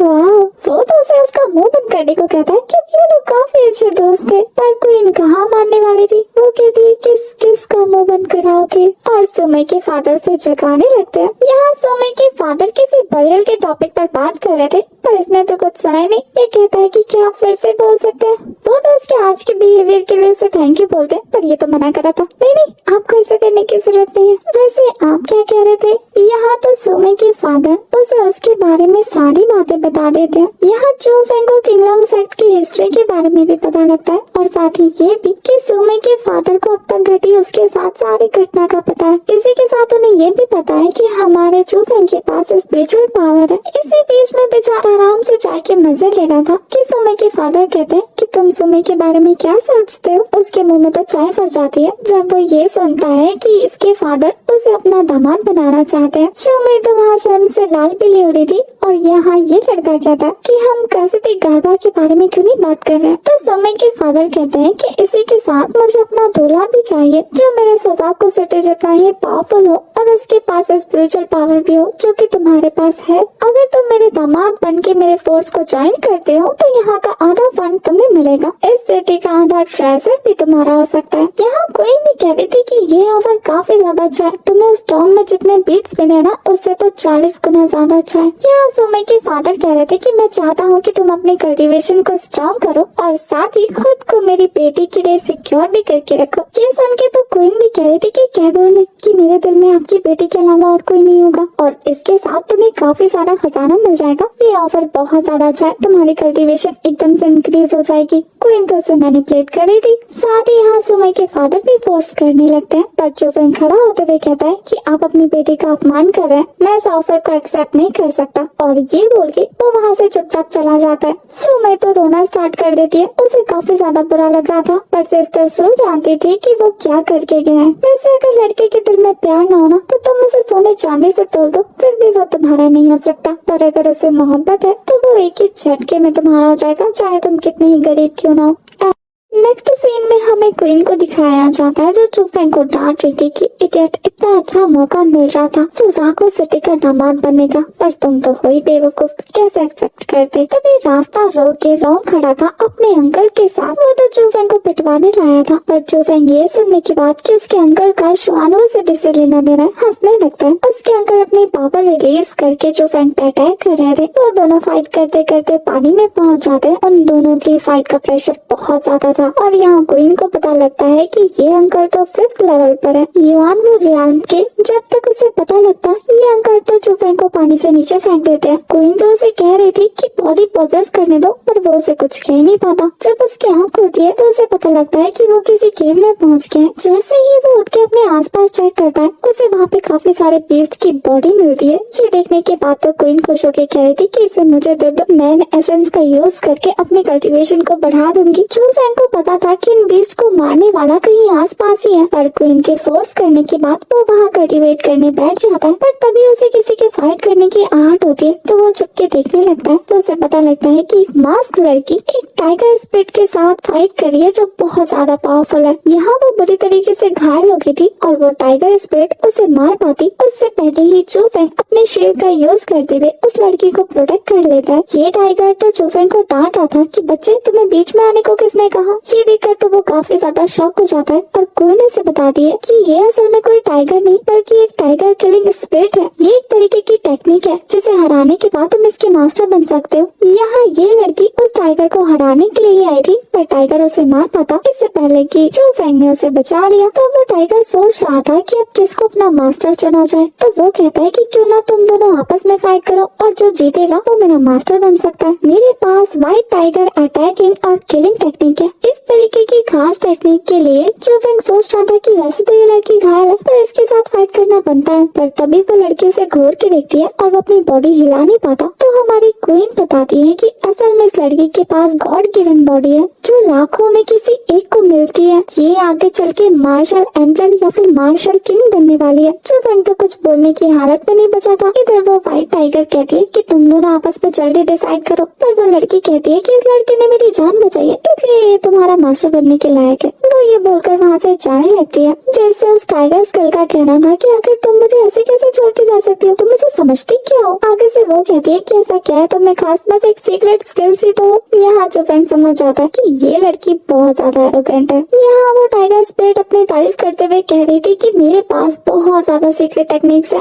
एक नहीं दो नहीं बल्कि तीन। ये सुन के तो चूफेंग शॉक हो रहा था, साथ ही क्वीन भी काफी ज्यादा खुश होती है। वो तो कह रही थी कि तुम कितने ज्यादा लकी हो, तुम्हें blue dragon, white tiger, Suzaku, Xuanwu इन सभी जगहों से ऐसे ही सील्ड सीक्रेट टेक्निक्स मिल सकते हैं। इधर वो टाइगर स्पिरिट चूफेंग को ताना मारते हुए कहती है कि इस बैरियर के सहारे मुझे ऑब्जर्व करोगे। तो वो उस बैरियर को हटा देता है और वो टाइगर एक एनर्जी के फॉर्म में उसकी बॉडी में घुस जाती है। जहाँ वो उसे कह रही थी कि मुझे अपनी बॉडी के साथ अच्छे से कल्टीवेट करके मर्ज कर लो ताकि तुम मेरी फुल स्ट्रेंथ का यूज कर सको। इस मेथड को सीखने के बाद हमारा चूफेंग देखता है ट्राई करके कि आखिर इसका अटैक कितना ज्यादा पावरफुल है। वो ये देख के काफी ज्यादा शॉक हो जाता है कि वहाँ के केव में एक बड़ा सा गड्ढा बन गया है। क्वीन तो उसे कहती है इतना ज्यादा खुश होने की जरूरत नहीं है, ये तो बस जर्नी है, मंजिल तो भी बहुत दूर है और ऐसी बहुत सी कल्टीवेशन और स्किल्स तो तुम सीखते रहोगे। वैसे वो उससे पूछती थी क्या कहाँ जाना है। उसका कहना था कि किंगलॉन्ग सेक्ट, क्योंकि सीनियर गोंग ने उसे मारने के लिए जो लोग भेजे थे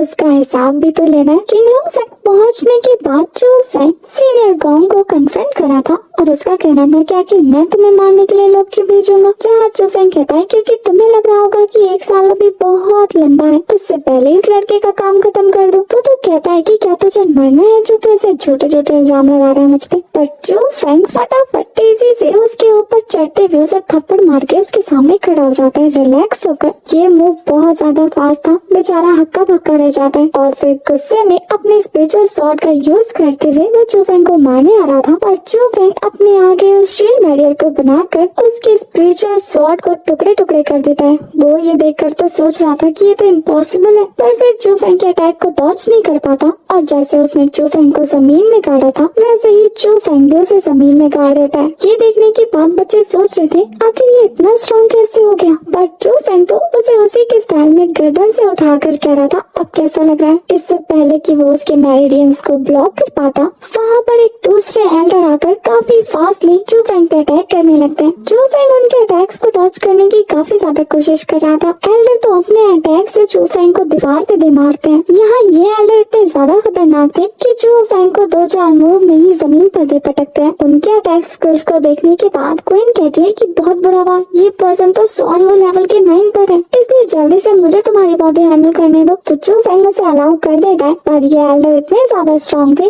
कि हमारी क्वीन भी उसके अटैक को नहीं संभाल पाती। यह स्पिरिचुअल स्पेस में पहुंचने के बाद चू फेंग उसे जगाने की कोशिश कर रहा था, पर वो कहती है कदे मैंने इस बार बहुत ज्यादा पावर यूज कर लिया, अब मुझे थोड़ी सी रेस्ट की जरूरत होगी। फेंग के पूछने पर कितना, तो वो कहती है कि काफी ज्यादा, और ये बोलने के बाद तो फिर से एग बन जाती है। पर जाने से पहले वो चू फेंग को बोल के गई थी कि यहाँ से भाग जाओ, तुम इससे नहीं लड़ सकते। यहाँ वो एल्डर जो चू फेंग पे अटैक कर रहे थे वो भी उसके मेरिडियंस तोड़ने आगे बढ़ रहे थे, पर तभी वहाँ चीफ एल्डर पहुँच जाते हैं। चीफ एल्डर को देखने के बाद ये एल्डर कहते हैं कि तुम हो कौन मेरे सामने जो मुझे इसके लिए रोक रहे हो। पर तभी वहाँ एल्डर लियो भी पहुँच जाते हैं। अपने सामने 2 पावरफुल लोगों को देखने के बाद वो बंदा वहाँ से ये कहते हुए चला जाता है कि 1 साल बाद कौन खुद अपने हाथों से इस लड़की की जान लेगा। एल्डर लियो चैंग को संभालते हैं जो कि बुरी तरीके से घायल हो गया था। वो उसे अपनी स्पिरिचुअल पावर की हेल्प से हील कर रहे थे। यहाँ हील होते हुए चू फेंग अपने मास्टर से सवाल कर रहा था कि आखिर उसे स्ट्रॉन्ग बनने में कितने साल लगेंगे। मास्टर कहते हैं 6 से 8 साल। वैसे उसे जल्दबाजी दिखाने की जरूरत नहीं है, इतना स्लो प्रोसेस काफी है। यहाँ चू फेंग उस मास्क मैन के बारे में पूछ रहा था। मास्टर उसे कहते हैं कि बस उस बंदे से दूर रहना, वो बहुत ज्यादा पावरफुल है। 1 साल बाद मुझे पक्का पता है वो तुम्हारी जान का दुश्मन बन जाएगा, तो मुझे तुम्हारे लिए कोई अच्छा बैकअप ढूंढना पड़ेगा। इसके बाद हमें गोंग को दिखाया जाता है जो उसी मास्क मैन के साथ कहीं जा रहा था। उसे नहीं पता था ये मास्क मैन कौन है, तो वो उसे देख के बुरी तरीके से डर जाता है। इधर वो मास्क मैन कह रहा था कि आज तुम्हारा भी अपमान हुआ है और मेरा भी, क्या तुम बदला लेना चाहते हो। पर वो काफी ज्यादा डर रहा था और डरते हुए कहता है कि 1 साल बाद हमारी फाइट होने वाली है, पर आधे ही साल में वो मुझसे बहुत ज्यादा पावरफुल हो गया है। पर यहाँ वो ओल्ड मैन अपनी पावर रिलीज करते हुए कहता है कि एक दूसरा तरीका भी है पावर हासिल करने का, क्या तुम बदला लेना चाहते हो। तो वो फटाफट से हाँ बोल देता है और वो ओल्ड मैन कह रहा था कि मैं तुम्हें 1 साल में श्वानवू लेवल के 9 पर पहुंचा दूंगा। यहाँ फाइनली गोंग को उस ओल्ड मैन के बारे में पता लग जाता है। वो डेप्यूटी चीफ एग्जीक्यूटिव थे किरिन रॉयल पैलेस के, जो पहले श्वानवू सिटी के मेंबर हुआ करते थे। इधर दूसरी तरफ हमें चू फेंग को दिखाया जाता है जो एक बड़े से स्पिरिचुअल बर्ड को देखकर कह रहा था कि क्या हमें वो स्पिरिचुअल फ्रूट लेने जाना जरूरी है। पर मास्टर कहते हैं कि अगर तुम्हारे लिए एक स्ट्रॉन्ग बैकर स्पिरिट मास्टर को ढूंढना होगा तो हम ऐसी चीजें देकर ही ढूंढ सकते हैं ना जो उनके लिए फायदेमंद भी हो और बहुत ज्यादा रेयर भी हो। तो चू फेंग समझ जाता है कि उसका जाना बहुत ज्यादा जरूरी है। यहाँ तभी चू फेंग करती हुई वहाँ सुमी पहुँच जाती है जो उसे जोर से गले लगाकर रो रही थी। वो उससे पूछता है कि आखिर क्या बात है, तो वो उसे बताती है कि पता नहीं तुम क्या बोल कर गए थे, पर वो रॉन्ग फिर से आया था अपनी शादी का प्रपोजल लेकर और उसने 1 महीने का डेडलाइन दिया।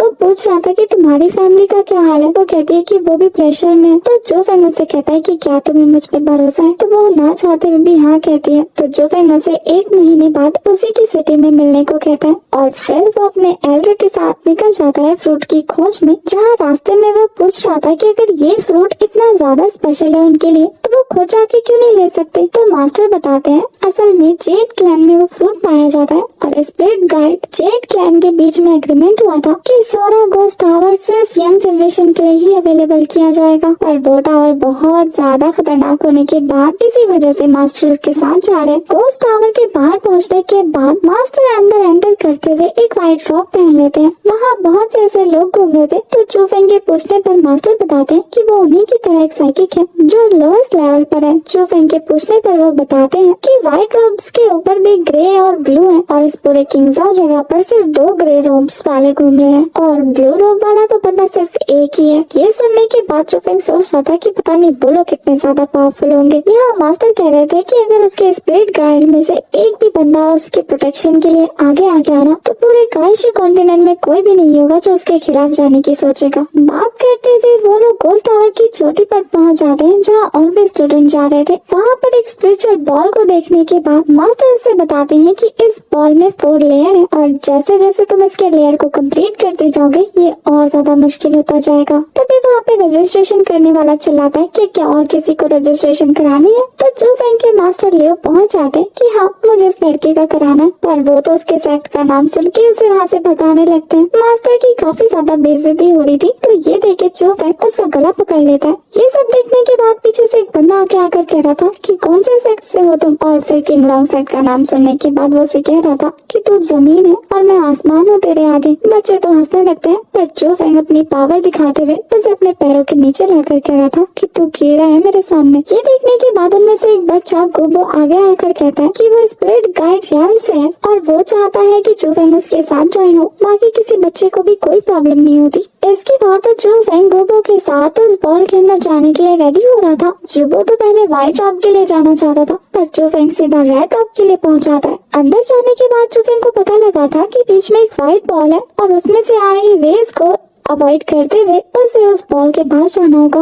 ऐसा करते हुए वो फर्स्ट राउंड को क्लियर कर देता है। सेकंड राउंड में जाने के बाद उसे पत्थरों को अवॉइड करना था। यहाँ बाहर काफी सारे बच्चे बाहर आ रहे थे और मास्टर को उसकी फिक्र होने लगती है। बॉल के अंदर का सीन दिखाया जाता है जहाँ एक शैतान बच्चा हमारे चू फैंग को वहाँ से बाहर निकालने की तैयारी कर रहा था, पर चू फैंग अपने फास्ट मूव का यूज करते हुए उसके सभी साथियों समेत उसे भी बाहर फेंक देता है, ये कहते हुए कि बड़ा था मुझसे पंगा लेने। वैसे उसने उसे क्या चांटे बजाए थे वो भी जिंदगी भर याद रखेगा किससे पाला पड़ा था। इसके बाद चू फैंग तेजी से उस बॉल के अंदर जाने लगता है। थर्ड राउंड में पहुंचने के बाद वो एक बैरियर को हटाते हुए काफी सारे फायर बॉल्स को डॉच करते हुए आगे बढ़ रहा था। थर्ड फ्लोर के ऊपर पहुंचने के बाद उसे वहाँ काफी सारे लावा नजर आता है। साथ ही उसे वहाँ पर एक और स्टूडेंट नजर आता है जो दूसरे स्टूडेंट को परेशान कर रहा था। इससे पहले कि वो उसे मार पाता चू फैंग आगे आ जाता है। चू फैंग को देखने के बाद ये पर्सन अपने स्वॉर्ड लेकर उसे मारने आ रहा था, पर चू फैंग अपने व्हाइट टाइगर स्पिरिट का यूज करता है। वो स्पिरिट आते ही उसके स्वॉर्ड को तोड़ देती है। वो उसे खाते खाते रुक जाता है। इतनी बुरी तरीके से ये बंदा डरने के बाद भी धमकी दे रहा था कि मेरी ये क्लैन तुम्हें बिल्कुल नहीं छोड़ेगा। वो तो उसे वहाँ से नीचे फेंक देता है, ये कहते हुए कि तुम मरना डिजर्व करते हो। अब वो उस बुरे हुए पर्सन को कह रहा था कि क्या तुम मेरे साथ 4th फ्लोर पे जाना चाहते हो। वो कहता है कि मैं बहुत ज्यादा थक गया हूँ और बहुत ज्यादा इंजर्ड भी हूँ। तो वो बंदा वहीं रुकने वाला था और हमारा चू फैंग बैरियर मेथड का यूज करते हुए अपनी बॉडी को चारों तरफ से ढककर 4th फ्लोर यानी कि उस लावा के अंदर पैर रख देता है। उसके जाने के बाद ये सोच रहा था कि 100 सालों में पहली बार कोई बंदा इस फ्लोर को कंप्लीट कर रहा है। वो फैन को बाहर देखने के बाद उसके यहाँ के एल्डर बहुत बुरी तरीके से शॉक हो गए थे। लास्ट वाला बंदा आकर सभी एल्डर्स को बताता है कि चू फैंग लास्ट फ्लोर तक पहुँच गया है। ये सुनने के बाद तो वहाँ के चीफ एल्डर भी बहुत बुरी तरीके से शॉक हो जाते हैं। इधर चू फैंग जैसे ही उस स्पिरिचुअल फ्रूट के पास पहुँचता है उसे हासिल करने वाला था,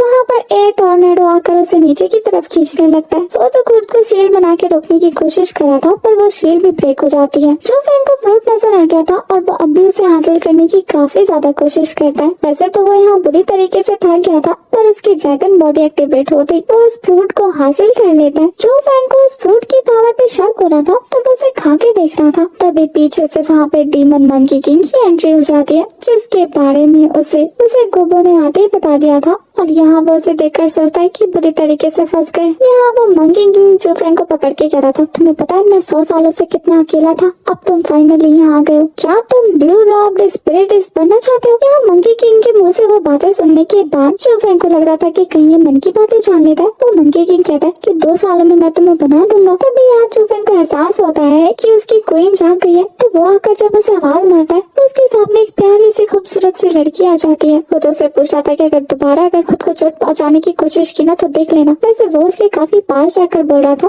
तो मैडम कहती है कि मेरा कितना एडवांटेज लेना है ना इसकी भी एक लिमिट है, दोबारा पास आए ना तो भूल लूंगी। ये सुन के तो वो खुद शॉक रह जाता है और फिर पूछ रहा था कि तुम्हारा अपीयरेंस कैसे चेंज हो गया। मैडम कहती है कि ऑफ कोर्स तुमने जो फ्रूट खिलाया उसकी वजह से मेरा कल्टीवेशन बढ़ गया और मेरा अपीयरेंस चेंज हो गया। जैसे जैसे मेरी कल्टीवेशन बढ़ती जाएगी मेरा अपीयरेंस चेंज होता रहेगा। वैसे वो ये जानकर काफी ज्यादा खुश होती है कि चू फैंग अपनी लाइफ का रिस्क लेकर उसकी जान बचाने आया। वो कहती है हमारे रियाल में भी इस फ्रूट को हासिल करना बहुत ज्यादा मुश्किल है। चूफेंग कहता है कि स्पिरिट वर्ल्ड में भी रियाल होते हैं। वो कहती है हाँ होते हैं ना, यहाँ पे 7 स्पिरिचुअल रियाल है जिसमें demon, devil, immortal, Buddhas, ghost, beast, सोरास सब शामिल है। और सोरा यहाँ का स्ट्रॉन्गेस्ट स्पिरिट वर्ल्ड है और हमारे क्वीन भी एक सोरा है। वो कहती है हम बहुत ज्यादा पावरफुल है। यहाँ क्वीन से बातें करने के चक्कर में हमारा फैंग रियल वर्ल्ड से डिस्कनेक्ट हो गया था, जहाँ मंकी ने उसे जगाने की काफी ज्यादा कोशिश करते हैं। यहाँ क्वीन उस बीस्ट के बारे में बताती है कि बहुत ज्यादा पावरफुल डिमोनिक बीस्ट है। क्वीन की बातों के अकॉर्डिंग ये डिमोनिक बीस्ट पर्पल रॉबर्ट स्पिरिटिस्ट है जो इस बॉल के अंदर आ जा सकता है, क्योंकि ये लोग बहुत ज्यादा फास्ट होते हैं। पर इतना अंदर आने के बाद ये 100 सालों तक यही फंसा रह गया। इससे ये पता लगता है कि इसकी मेंटल पावर बहुत ज्यादा हाई है। यहाँ चूफेंग पूछ रहा था अगर ये इतना ज्यादा पावरफुल है तो इसे यहाँ से बाहर निकलने के लिए क्या चाहिए होगा, तो क्वीन उसे आंसर बता देती है। तो यहाँ वो उस मंकी के साथ डील करने लगता है कि तुम्हें यहाँ से बाहर निकलने के लिए पर्पल रॉब ड्रिंक मास्टर की जरूरत है ना। वो तो बहुत ज्यादा खुश हो जाता है। पर यहाँ चूफेंग कहता है कि 2 साल की लिमिट चाहिए। मंकी किंग का कहना था अगर मैंने तुम्हें ब्लू रॉब मार्शल आर्टिस्ट बना लिया और तुमने मुझे छोड़ दिया तो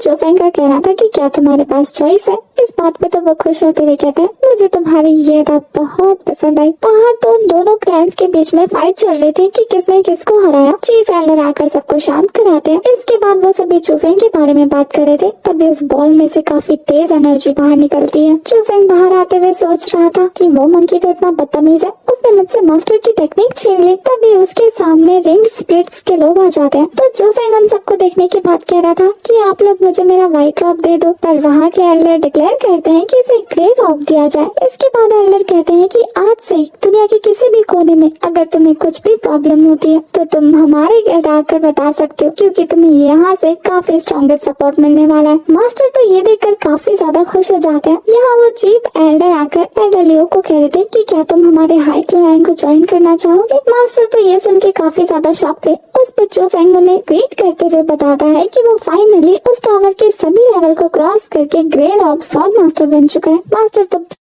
इसके बाद हमें नेक्स्ट सीन में चूफेंग को दिखाया जाता है। वो अपने मास्टर से बाय बोल के जा रहा था क्योंकि उसने सुमे को प्रॉमिस किया था ना। यहाँ गुबो उसे रिलैक्स रहने को कहता है कि उसके मास्टर पर कोई आंच नहीं आएगी क्योंकि उसका क्लैन उनकी प्रोटेक्शन में हमेशा अवेलेबल रहने वाले हैं। यहाँ वो जाते हुए चूफेंग को 2000 स्पिरिट बीट्स भी देता है। ये तो चूफेंग के लिए काफी ज्यादा थे, पर वो कहता है तुम्हारे काम आएंगे। इसके बाद तो हमें स्टोन स्पेशलाइज्ड माउंटेन मास्टर को दिखाया जाता है, जहाँ उनके स्टूडेंट उन्हें बताते हैं कि ग्रे रॉब स्वॉर्ड मास्टर उनका वेट कर रहे हैं। ये सुन के बेचारे मास्टर की तो हालत खराब हो जाती है। उन्हें लग रहा था उनके लिए तो व्हाइट रॉब को हैंडल करना भी बहुत ज्यादा मुश्किल है। यहाँ तो ग्रे रॉब स्वॉर्ड मास्टर है, पता नहीं उनका क्या हाल होगा। और अपने स्टूडेंट के सामने अपनी बेइज्जती की बात सोचकर तो वो रोने बैठ जाते हैं। फिर दिल पे पत्थर रख के सोच रहे थे कि चल के देख ही आते हैं। वहाँ जाने के बाद उन्हें मास्क में हमारा चूफेंग नजर आता है। तो वो उसके बड़े से स्पिरिचुअल वर्ड को देखने के बाद उससे रहम की भीख मांग रहे थे कि हमें जाने दो, हमने कुछ नहीं किया। चूफेंग तो उन्हें पैसे पकड़ाते हुए कह रहा था कि मुझे तुमसे एक फेवर चाहिए। वो तो ये सुन के काफी ज्यादा शॉक हो गए थे। इसके बाद हमें सिस्टर सू को दिखाया जाता है, जो अपने फादर को कन्विंस करे थी कि वो सुमे की शादी उस लड़के से ना करे। देख के लग रहा था कि उसके फादर किसी प्रेशर में, क्योंकि वो तो सिस्टर सू को चांटा तक मार देते हैं। यहाँ सिस्टर सू डिसाइड कर लेती है कि वो सुमे की शादी उस लड़के से नहीं होने देगी। तो वो तो उसके पास जाकर उसके कपड़े पैक करने लगती है, जहाँ वो दुल्हन के रूप में पूरी तरीके से तैयार थी। सिस्टर सू के उसके वहाँ से जाने के बाद पर सुमे कहती है कि चूफेंग ने उसे प्रॉमिस किया और वो जरूर आएगा।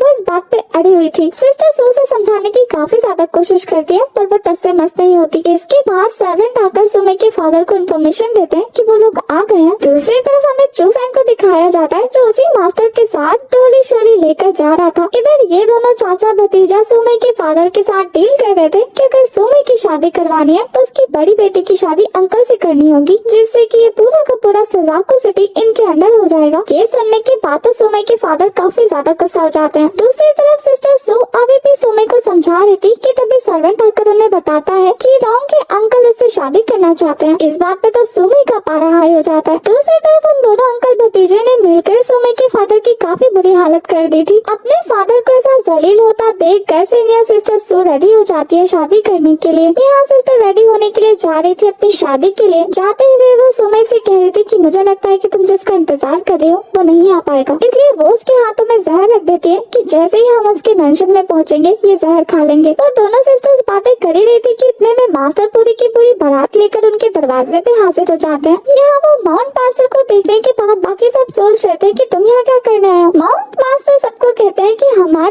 ग्रे रॉब स्वॉर्ड मास्टर है जो इस घर की बेटी सुमे से शादी करना चाहते हैं। वो लोग तो ये सुन के बहुत ज्यादा गुस्सा हो गए थे। वो लोग तो डिसाइड करते हैं कि आज उन्हें मार ही डालेंगे, पर इससे पहले कि उन पर अटैक होता चू फेंग की तरफ से उन्हें तोहफे में कॉफिन मिल जाता है। ये देखने के बाद तो वहाँ जबरदस्त फाइट शुरू हो गई थी। यहाँ रॉन्ग के अंकल डिसाइड करते हैं कि उस पालकी पर अटैक किया जाए, पर जैसे ही अटैक करते हैं वो अटैक बुरी तरीके से डिस्ट्रॉय हो जाता है। वो तो ये देख के काफी ज्यादा हैरान हो जाते हैं कि इतनी स्ट्रॉन्ग बाउंड्री टेक्निक परफॉर्म की हुई है यहाँ पर। उनके पूछने पर कि अंदर कौन सा स्वॉर्ड मास्टर है, चू फेंग फटाक से बाहर आ जाता है। चू फेंग को देखकर अंकल शॉक और हमारी सुमे काफी ज्यादा खुश हो जाती है। जैसे ही रॉन्ग उस पे पीछे से अटैक करने आ रहा था, चू फेंग अपनी पावर का यूज करते हुए उसे सेंसलेस कर देता है। यहाँ अंकल अपने काफी सारे क्लोन बनाकर चू फेंग पे अटैक कर देते हैं, पर अब चू फेंग पहले जैसा कमजोर थोड़ी ना था। वो अपनी पावर की हेल्प से उनके एक एक क्लोन को डिस्ट्रॉय कर रहा था और इसके बाद तो वो अपने व्हाइट टाइगर स्पिरिट बीस्ट को बाहर निकाल देता है, जिसके एक अटैक से अंकल की हालत बहुत बुरी हो जाती है। वो तो चूहे की तरह सुमे के फादर से रिक्वेस्ट करने लगते हैं कि हमने आपको छोड़ दिया, अब आप हमें जाने दो। सुमे के फादर तो एक पल को सुन भी लेते, पर चू फेंग कहाँ सुनने वाला था, वो उन्हें वहाँ से ही गायब करवा देता है। ये देख के आसपास के लोग इतना ज्यादा शॉक हो रहे थे। चू फेंग के एक इशारे पे वो माउंट मास्टर रॉन्ग को उस कॉफिन में डाल देते हैं जो चू फेंग ने उसे दिया था। उसकी जेब से एक इनविटेशन कार्ड नजर आता है चू फेंग को। इसके बाद हमें सुमे के फादर को दिखाया जाता है जो चू फेंग को फिर से थैंक यू बोल रहे थे अपना दामाद मानते हुए। वो तो कहता है कि आप मुझे दामाद मत बोलिए, ये दोनों मेरी सिस्टर चाहती हैं। पर फादर का कहना था कि तुमने तो भी पब्लिक में अनाउंस किया कि तुम सुमे से शादी करना चाहते हो, वैसे तो शादी दोनों की हो रही थी। यहाँ सुमे अपनी सिस्टर को कहती है कि अगर आप इसकी दुल्हन बनना चाहती है तो मुझे कोई दिक्कत नहीं है इसे शेयर करने में। वो तो उसे चुप करा देती है। अंकल तो उसे अपना दामाद मान चुके थे और अपना सारा का सारा सिटी उसके नाम करने वाले थे, पर चू फेंग कहता है कि वो तो मैंने बकवास की थी, उसे ज्यादा सीरियसली लेने की जरूरत नहीं है। ये सुन के तो सुमे बहुत ज्यादा अपसेट हो जाती है। तभी सर्वेंट उनके लिए एक लेटर लेकर आता है जिसे पढ़ने के बाद उन सभी के चेहरे के रंग उड़ जाते हैं। जब चू फेंग उस लेटर को पढ़ता है तो उसके भी होश उड़ जाता है ये सुनने के बाद कि चू फैमिली को एक्सटर्मिनेटेड किया जा रहा है। इसके बाद चू फेंग को उसकी फैमिली के पास दिखाया जाता है जहाँ पूरी फैमिली पूरी तरीके से नष्ट हो चुकी थी। वो लेटर चू फेंग के फादर ने लिखा था, तो वो अपने फादर की लाश देखने के बाद बहुत ज्यादा इमोशनल हो जाता है। वो सुबह से शाम तक अपने फादर की लाश के पास बैठा हुआ था, जहाँ सिस्टर सू और सुमे उसे समझाते हैं कि उसके फादर को प्रॉपर बरियल देना होगा। अगर वो ऐसे ही चुपचाप बैठा रहा तो उसके दुश्मन बहुत ज्यादा खुश हो जाएंगे, इसलिए अगर वो चाहता है कि उसके फादर को शांति मिले तो उसे अपना ख्याल रखना होगा। यहाँ क्वीन उसे कहती है कि उसे ऐसे चुपचाप हाथ पे हाथ धरे बैठना नहीं चाहिए, अपने दुश्मनों को ढूंढकर उन्हें मारना चाहिए, वो हमेशा उसके साथ रहेगी। और चू फेंग इस बात पे रेडी हो जाता है और वो कसम खाता है कि उसकी फैमिली को डिस्ट्रॉय करने वाले को वो जिंदा नहीं छोड़ने वाला। सारा दिन बारिश में भीगने की वजह से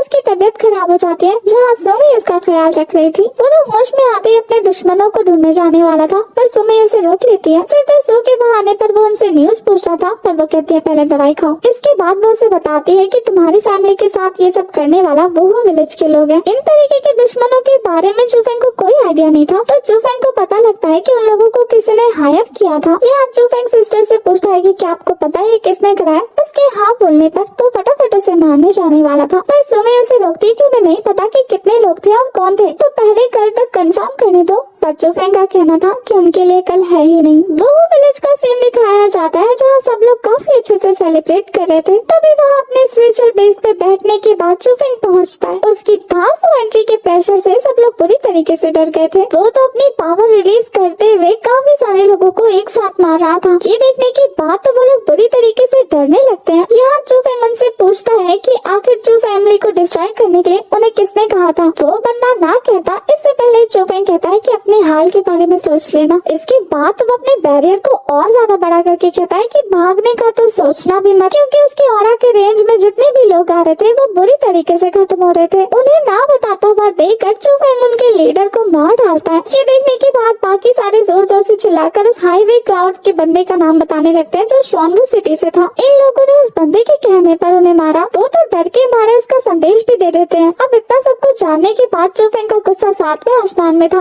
वो लोग अपनी जान की भीख मांगते हैं, पर चू फेंग का कहना था कि क्या तुम लोगों ने मेरे फादर को छोड़ा। वो लोग तो चू फेंग का नाम सुनने के बाद डर के वहाँ से भाग रहे थे, पर चू फेंग उन्हें मारते हुए कहता है कि अब श्वानवू सिटी की बारी है। तो काफी ज्यादा खतरनाक लग रहा था। इसके बाद हमें डेप्यूटी चीफ एग्जीक्यूटिव को दिखाया जाता है किरिन रॉयल पैलेस के। वो कल्टीवेशन कर रहे थे और जहाँ ना होने पर वो काफी ज्यादा गुस्सा हो जाते हैं। 10 सालों तक प्रैक्टिस करने के बावजूद बावजूद भी वो टैन फ्यूजन लेवल को अभी तक ब्रेक थ्रू नहीं कर पाए। तभी उनका नौकर आकर उन्हें डेप्यूटी जनरल मैनेजर लू यून के बारे में बताता है जो वुजेंग पवेलियन जाने वाले हैं। यहाँ वो सीनियर गोंग की बातें भी कर रहे थे कि उनका प्रोग्रेस कैसे चल रहा है, क्योंकि वो उस लड़के को किसी भी कीमत पे जाने नहीं दे सकते। इसका रीजन हमें नेक्स्ट सीन में पता लग जाता है जब सीनियर गोंग को अपने मॉम का भेजा हुआ लेटर मिलता है जिसमें लिखा हुआ था कि उसके फादर और कोई नहीं बल्कि यही डेप्यूटी चीफ है। वो तो ये सुन के काफी ज्यादा शॉक हो रहा था। तभी डेप्यूटी चीफ आकर भी इस बात को कंफर्म कर देते हैं उसकी मॉम का हेयर पिन दिखाकर। साथ ही वो गोंग को अपने बेटे के रूप में देख के काफी ज्यादा खुश थे, पर गोंग वो काफी ज्यादा नाराज। वो तो खुद को अभी भी शॉनवू सिटी का यंग मास्टर समझ रहा था और इस गुस्से में तो वो डेप्यूटी चीफ को मारने ही वाला था। पर डेप्यूटी चीफ कहता है कि तुम मुझे मार दो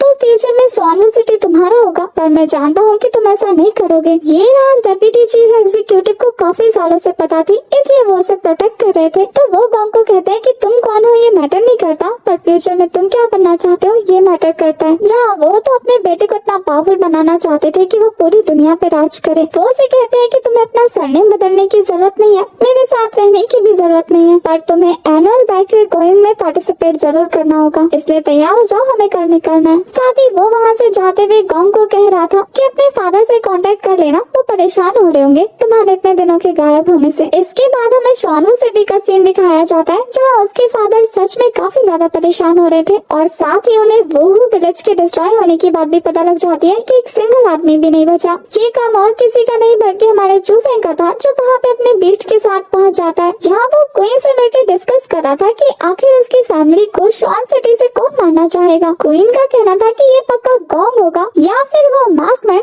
जिसने उसे बचाया था। अगर तुम्हें उसे पकड़ना है तो तुम्हें उस एनुअल बाइक गोइंग में जाना होगा। जहाँ चू फेंग का कहना था कि तुम्हें पता है इस कंपटीशन में सिर्फ हंटिंग नहीं होने वाली बल्कि वहाँ के ट्रेजर की जो बीस्ट रखवाली कर रहा है ना वो युआन वूजिंग कल्टीवेशन लेवल पर है। ये सुनने के बाद तो क्वीन भी काफी ज्यादा शॉक हो जाती है। यहाँ तो क्वीन एक्साइटेड होते हुए कहते हैं कि चू फेंग चलो ना वहाँ चलते हैं, तुम उस बीस्ट को मार के मुझे दे देना, बाकी का ट्रेजर तुम्हारा। यहाँ चू फेंग अपने बीस्ट पे सवारी करते हुए कल्टीवेशन कर रहा था जहाँ उसके पेट में ड्रैगन उधम मचा रहे थे। अब तो उसके बीट्स खत्म हो जाते हैं। यहाँ चू फेंग का कहना था कि उस कंपटीशन में उसके काफी सारे दुश्मन होंगे, तो क्वीन उसे आइडिया देती है क्यों ना वो भेस बदल के जाए, उसके पास ग्रेट ऑफ है तो वो एक ओल्ड मैन बन के जा सकता है। तो दोनों मिलकर तो अच्छा सा नाम भी सोचने लगते हैं जिसमें दोनों की बहस हो रही थी। इसके बाद हमें हंटिंग फॉरेस्ट का सीन दिखाया जाता है जहाँ लिंग यून सेंट से एक बंदा अनाउंसमेंट करा था। पीछे से हमारा चू फेंग पहुंचकर एक बच्चे का कपड़ा चुरा लेता है। तभी वहाँ एंट्री होती है सीनियर गोंग की जो वहाँ जाकर भी अपना रौब झाड़ रहा था। इस बंदे के ज्यादा बहस करने के बाद वो अपने फास्ट मूव का यूज करते हुए उसको घुटनों के बल बिठा देता है। यहाँ लोग काफी ज्यादा शॉक होते हैं कि किसी ने कुछ देखा, पर वो तो सभी का स्टोरेज बैग दिखाते हुए कहता है कि इस फालतू सी चीज में मेरा कोई इंटरेस्ट नहीं है। बच्चे तो बहुत ज्यादा शॉक हो जाते हैं। यहाँ गोंग सबको भड़का कर और अपनी पावर दिखाकर सबको अपने पीछे लगा लेता है। पर लिंग सेट का बंदा वो कह रहा था कि तुमने अपना गॉड फादर चुन लिया है उस चीफ एग्जीक्यूटिव को, तो उसकी वजह से अपने आप को ज्यादा 30 मार खा समझ रहे हो। उसकी बात पे तो वो जाकर उसका हाथ तोड़ देता है ताकि और कोई बकवास ना कर सके। उस बंदे की हालत बहुत ज्यादा बुरी हो गई थी। चू फेंग उसे दवाई खिलाकर उसे केयर कर रहा था और साथ ही वो गोंग को जवाब भी देता है, जिसे सुनने के बाद गोंग वहाँ खड़े हुए सभी स्टूडेंट को कहता है कि जो इसे मारेगा ना उसे ट्रेजर का एक्स्ट्रा शेयर मिलेगा। ये सुनने के बाद तो बच्चे उस पर टूट पड़ते हैं, पर चू फेंग था इतना अमेजिंग कि अपने मार्शल आर्ट का यूज करते हुए उन सभी को हरा देता है। साथ ही उनकी बॉडी से उनकी सोल भी निकाल लेता है और उसके उस बैरियर फॉर्मेशन को देखने के बाद तो बाकी बच्चे डर के वहाँ से भाग ही जाते हैं। यहाँ गोंग के सारे गार्ड मर चुके थे तो वो अब अपनी पावर रिलीज करके उस पर अटैक कर रहा था, पर चू फेंग से पंगा। उसकी पावर भी किसी काम नहीं आती क्योंकि चू फेंग अपने स्पिरिचुअल पावर का यूज करते हुए उसे बुरी तरीके से घायल कर देता है। गोंग अपनी ऐसी हालत देखने के बाद उससे पूछ जाता है कि आखिर तुम्हें क्या चाहिए। इस पे तो चू फेंग उसे घुमा के ऐसा लात देता है ना, ऐसा लग रहा था जैसे कि गोंग फुटबॉल है और चू फेंग फुटबॉलर। इससे पहले कि चू फेंग गोंग को मार पाता तभी वो मास्कमैन फिर से चू फेंग उस मास्कमैन को अपने सामने देखकर अपने टाइगर बीस्ट को बाहर निकाल लेता है, जिसको देखने के बाद ये मास्कमैन सोच रहा था कि मैंने इस टेक्निक को ढूंढने की कितनी कोशिश की पर ये तुम्हें मिल गया, चलो देखते हैं कि ये कितना ज्यादा पावरफुल है। और ये बोलने के बाद तो अपने बीस्ट को बाहर निकाल लेता है। उस बीस्ट की पावर इतनी ज्यादा थी कि चू फेंग का बीस्ट हार जाता है और अब तो स्पिरिट बीस्ट चू फेंग को मारने वाली थी, पर चू फेंग अपने आगे वो बैरियर बना लेता है जिसे होल्ड करने में उसे काफी ज्यादा प्रॉब्लम प्रॉब्लम होती है, पर फिर भी वो क्वीन को उसकी बॉडी को पोजेस करने नहीं देता, क्योंकि उसका कहना था कि इस बुढ़े से फाइट करते हुए ही पिछली बार क्वीन कोमा में चली गई थी। यहाँ उस मास्क मैन को लग रहा था कि वो जीत गया, पर चू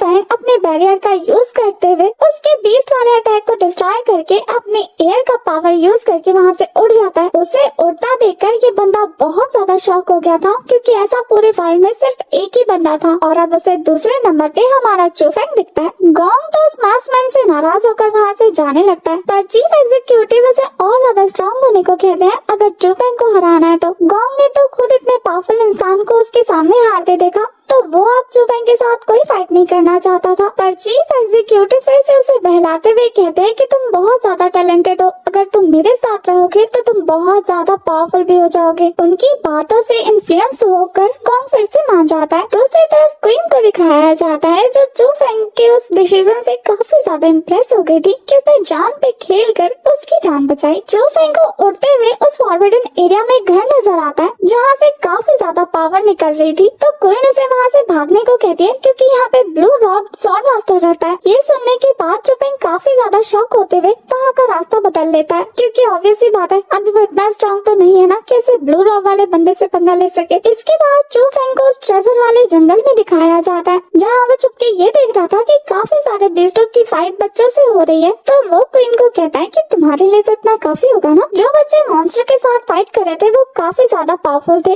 पता लगता है कि ये लोग लिंग्यून सेक्ट से बिलोंग करते हैं। उनमें से एक बंदे को पता लग जाता है कि कोई उनकी बातें सुन रहा था, पर तब तक हमारा चू फैंग वहाँ से जा चुका था। यहाँ चू फैंग को काफी सारे मॉन्स्टर नजर आते हैं, पर उसके पास तो एयर कंट्रोलिंग पावर थी ना, तो वो उड़ते हुए उस केव में पहुँच जाता है जहाँ पे ट्रेजर मौजूद था। इतने सारे ट्रेजर को देखकर वो खुश होते हुए उन्हें कलेक्ट करने लगता है। चू फैंग के सारे ट्रेजर कलेक्ट करने के बाद वहाँ पे लिंगियन सेक्ट के बच्चे पहुँचकर उससे पूछते हैं कि आखिर वो कौन है। तो चू फैंग उन्हें इंट्रोड्यूस करते हुए कहता है कि मेरा नाम असुर है, और क्वीन कहती है कि इससे घटिया नाम नहीं मिला था तुम्हें। थोड़ी देर के लिए तो वो भी सोच में पड़ जाता है, इतना घटिया है क्या। इधर चू फैंग उन बच्चों से पूछता है कि क्या उन्हें ये ट्रेजर चाहिए, अगर चाहिए तो फाइट करनी पड़ेगी। पर लिंगियन साइड के बच्चे का कहना था कि तुम पहले आए हो, ये तो तुम्हारी एबिलिटी है कि तुमने ट्रेजर हासिल कर लिया, लेकिन हम भी मॉन्स्टर से लड़के हैं, इसलिए 99% यहाँ रख के 1% लेकर चले जाओ। पर चू फैंग का कहना था कि फाइट करो और ले लो। तो वो बंदा उसके साथ फाइट करने लग जाता है। ये बंदा सच में काफी ज्यादा पावरफुल था। दोनों की फाइट के चक्कर में तो केव टूटने लग जाता है। यहाँ चू फैंग फिर से अपने टाइगर बीस्ट का यूज करता है। वहाँ पे बहुत बड़ा धमाका हो गया था। वो बच्चे कह रहे थे कि हम लोग यहाँ बहुत सारे हैं, तुम हार जाओगे, पर चू फैंग कहता है कि कोई बात नहीं, और उड़ जाता है। उसे उड़ता देखकर सब लोग काफी ज्यादा शॉक हो रहे थे। अब चू फैंग किसी अच्छी सी जगह पर जाकर हासिल किए हुए ट्रेजर को रिफाइन करने बैठ जाता है, जहाँ उसे ऐसा करने में पूरे 3 दिन लग जाते हैं। और जब वो होश में आता है तो क्वीन कह रही थी कि अब मेरे लिए मॉन्स्टर तो लेकर आओ। तभी फैंग को अजीब सी फीलिंग होने लगती है और उसके चारों तरफ हरे कलर का पॉइजन फैलने लगता है। यहाँ फैंग को याद आता है कि जब उसने लिंगियन सेक्ट के उस बंदे की बात सुनी थी, तो वो कह रहा था कि उन्हें 3 दिन होने से पहले यहाँ से निकलना होगा, वरना इस पूरे जंगल में हरे कलर का पॉइजन फैल जाएगा। क्वीन उसे बताती है कि फैंग को भी यहाँ से फटाफट निकलना होगा, इससे पहले कि ये पॉइजन उसे अंधा कर दे और उसकी सांस रोककर उसका दम घुट जाए। फैंग काफी तेजी से फ्लाई करने की कोशिश कर रहा था, पर ये औरा भी उतनी तेजी से उसके पास आने लगता है। तभी फैंग को अपने सामने उसे ब्लू रॉब स्वॉर्डमैन का घर नजर आता है। अब उसके पास कोई और चारा नहीं था, तो वो तेजी से उस घर की तरफ आगे बढ़ रहा था। यहाँ उस घर में 2 एल्डर मौजूद थे। ये दोनों ही एल्डर फैंग को मॉनिटर कर रहे थे। जहाँ रेड बालों वाले एल्डर का नाम की फैंग था और वो चाहते थे कि वो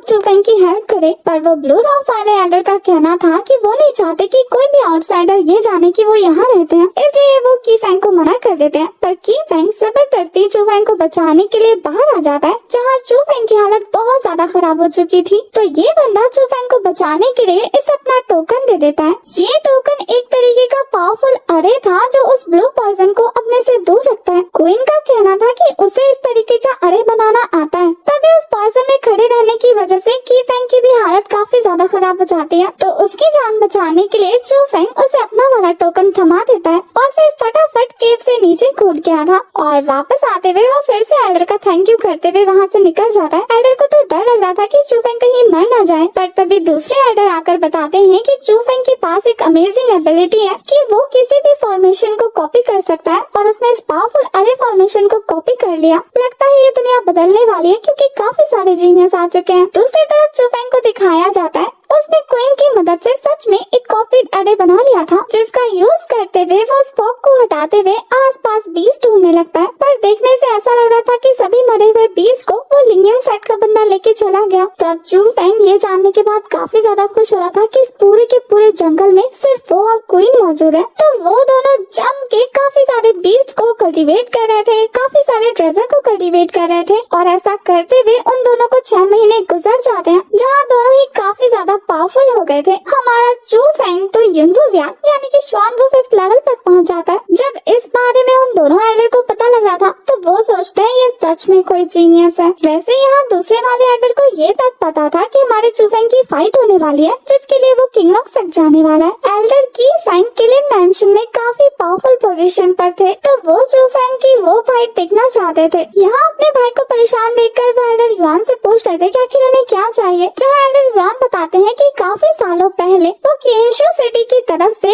इस गॉड गिवन बच्चे को ढूंढने गए थे, पर तब उनके हाथ कोई नहीं लगा। दूसरी तरफ हमें चू फेंग को दिखाया जाता है जो अपने बीस पर बैठकर पहुंच गया था किंगलोंग से, जहाँ के बच्चे चू फैमिली के बारे में कुछ बात कर रहे थे। उसके जाकर पूछने पर उसे पता लगता है कि उसके पीठ पीछे सीनियर गोंग जब सेक्ट को वापस ज्वाइन करते हैं तो सारे चू फैमिली के मेंबर्स को मार मार कर अपने अंडर काम पर लगाकर काफी बुरी तरीके से टॉर्चर करते हैं। ये सुनने के बाद चू फेंग को इतना ज्यादा गुस्सा आ रहा था कि वो सीधा उन लोगों के पास पहुंचता है जो लोग उन्हें टॉर्चर कर रहे थे। इस बंदे ने तो लगभग चू वेई को जान से मार दिया था, पर चू फेंग आकर उसे इतनी जोर का पंच करते हुए उसकी हड्डियां तोड़ देता है। और फिर जब वो चू वेई को चेक करता है तो उसे पता लगता है कि इसकी सारी की सारी स्पिरिचुअल पावर डैमेज हो चुकी है। तो क्वीन उसे बताती है कि अगर इसको क्योर करना है ना तो बाकी सारे लोगों की कल्टीवेशन यूज करनी होगी। चू फेंग जब बाकी सारे लोगों को कहता है कि हिलना मत वरना जान से मार दूंगा, तो कुछ लोगों की तो पेंटिंग गीली हो जाती है और फिर वो उन सभी की पावर का यूज करते हुए चू वेई को हील कर देता है। तो दूसरी तरफ गोंग को दिखाया जाता है जिसके सर्वेंट तो ऊंची ऊंची हाँक रहे थे कि आज तो बॉस ही जीतने वाले हैं, कि उन्हें पता लगता है कि चू फेंग आ चुका है। सबके वहाँ से जाने के बाद हमें गोंग को एक पोशन पीते हुए दिखाया जाता है। जाहिर सी बात है वो इसका यूज करके गलत तरीके से पावरफुल हुआ होगा। गोंग अरीना में पहुँच जाता है जहाँ पे काफी सारे बच्चे फाइट देखने आए थे। यहाँ पे तो सुमई के फादर भी आते हैं। उन्हें तो लग रहा था कि शायद चू फेंग नहीं आएगा, पर सीनियर सिस्टर सू कहती है कि वो ऑलरेडी आ चुका है।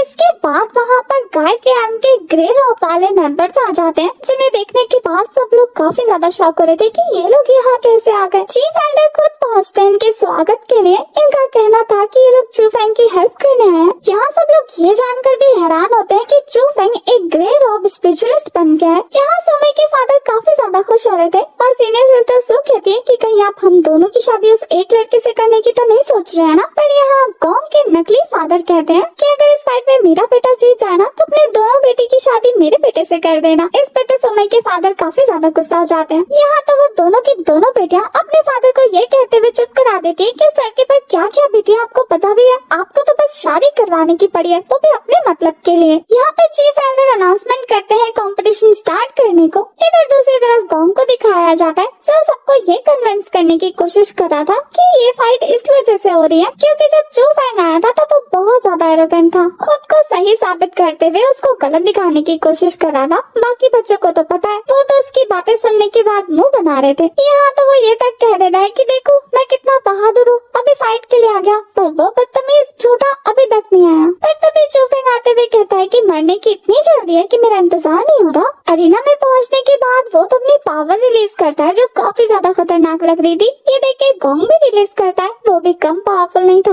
गलत तरीके से ही सही, पर ये दोनों एक दूसरे को पावर में अच्छी टक्कर देने वाले हैं। यहाँ चू फेंग गोंग को याद दिलाता है कि तुम्हें याद है ना कि सिर्फ 3 ही राउंड होने वाले हैं। वो कहता है बिल्कुल याद है, और इसके बाद वो उसके साथ फाइट स्टार्ट कर देता है जहाँ दोनों के ही अटैक इतने ज्यादा पावरफुल थे कि वहाँ पे छोटे छोटे ब्लास्ट होने लगते हैं। यहाँ गोंग के अटैक्स को देखने के बाद चू फेंग को ऐसा लगता है कि उसने ये अटैक्स पहले कहीं देखे हैं। उन दोनों के अटैक की वजह से तो बच्चों को काफी ज्यादा प्रॉब्लम हो रही थी। यहाँ फाइट में चू फेंग पहले काफी बुरी तरीके से हार रहा था। गोंग को दिखाया जाता है जहाँ उसके फादर ने उसे पहले पट्टी पड़ा दी थी कि अपने दुश्मन को तड़पा तड़पा के मारना है। वो तो अपना एक काफी पावरफुल फायर अटैक करता है चू फेंग पे, जिसके अटैक से बचने के लिए वो अपने आगे बैरियर बनाता है। यहाँ चू फेंग और उसकी फाइट के दौरान गोंग अपने स्पिरिचुअल बीस्ट को बाहर निकाल के अटैक करता है जो लगभग वक्त चूफेंग को घायल करने ही वाली थी, उस स्पिरिचुअल बीस्ट के काफी सारे क्लोन मिलकर चूफेंग पे अटैक करने लगते हैं। चूफेंग बुरी तरीके से थक गया था और यहाँ गॉन्ग का गुस्सा 7वें आसमान में है। चूफेंग उठते हुए कहता है कि बस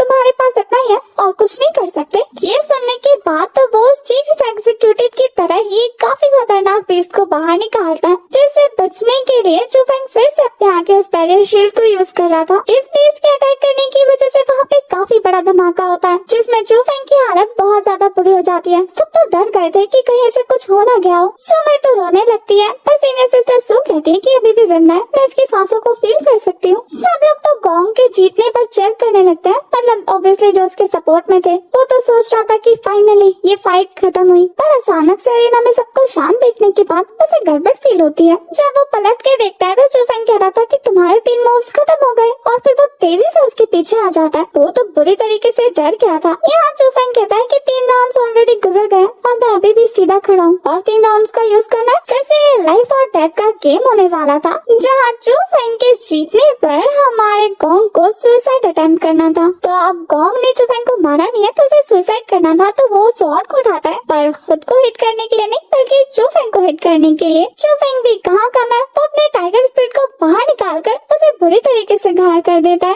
इधर गॉन्ग को दिखाया जाता है जो अपने पावर लेवल के फूटने के बाद इतनी बुरी तरीके से डेंजरस हो जाता है ना। सारे एल्डर गुस्सा करने लगते हैं, पर चूफेंग किसी को भी इंटरफेयर करने को मना कर रहा था। यहाँ सभी को पता लग जाता है कि गॉन्ग गलत तरीके से कल्टीवेशन करके आगे बढ़ा है। वो अपनी स्पिरिचुअल बॉडी को बाहर निकालता है जो काफी ज्यादा डेमोनिक लग रही थी। चूफेंग भी अपनी बॉडी को रिलैक्स करते हुए थंडर एनर्जी को कलेक्ट करने वाला था। ये देख के गॉन्ग उसका मजाक उड़ाते हुए अपने स्पिरिचुअल बॉडी से उसे पंच करने जाता है। चूफेंग भी अपनी थंडर पावर को रिलीज करते हुए उसके पंच को डिफीट कर रहा था। यहाँ दोनों के ही पंचेस इतने ज्यादा पावरफुल थे कि आसपास की जमीन बुरी तरीके से शेक करने लगती है। चारों तरफ तबाही खत्म होने के बाद पता लगता है कि गॉन्ग बुरी तरीके से हार चुका है। यहाँ चूफेंग उसकी ऐसी हालत करने के बाद उसे बालों से पकड़ता हुआ जमीन पर पटक पटक के मारता है, ये कहते हुए कि पहला मुझे बुली करने के लिए, दूसरा मेरे पेरेंट्स को मारने के लिए। उसकी बातें सुनने के बाद एल्डर्स कह रहे थे कि तुम झूठा इल्जाम लगा रहे हो, पर चूफेंग सबको प्रूफ दिखाता है, उसके हाथों का लिखा हुआ लेटर। यहाँ गॉन्ग हंसते हुए इस बात को एडमिट कर लेता है कि हाँ तो मैंने क्या, तो क्या तुम मुझे मारोगे? चूफेंग तो सचमुच से मारने के लिए स्वॉर्ड निकाल लेता है, पर उसका कहना था कि मैं श्वान सिटी का यंग मास्टर हूँ और किलिन पैलेस के चीफ एग्जीक्यूटिव का अडॉप्टेड बेटा,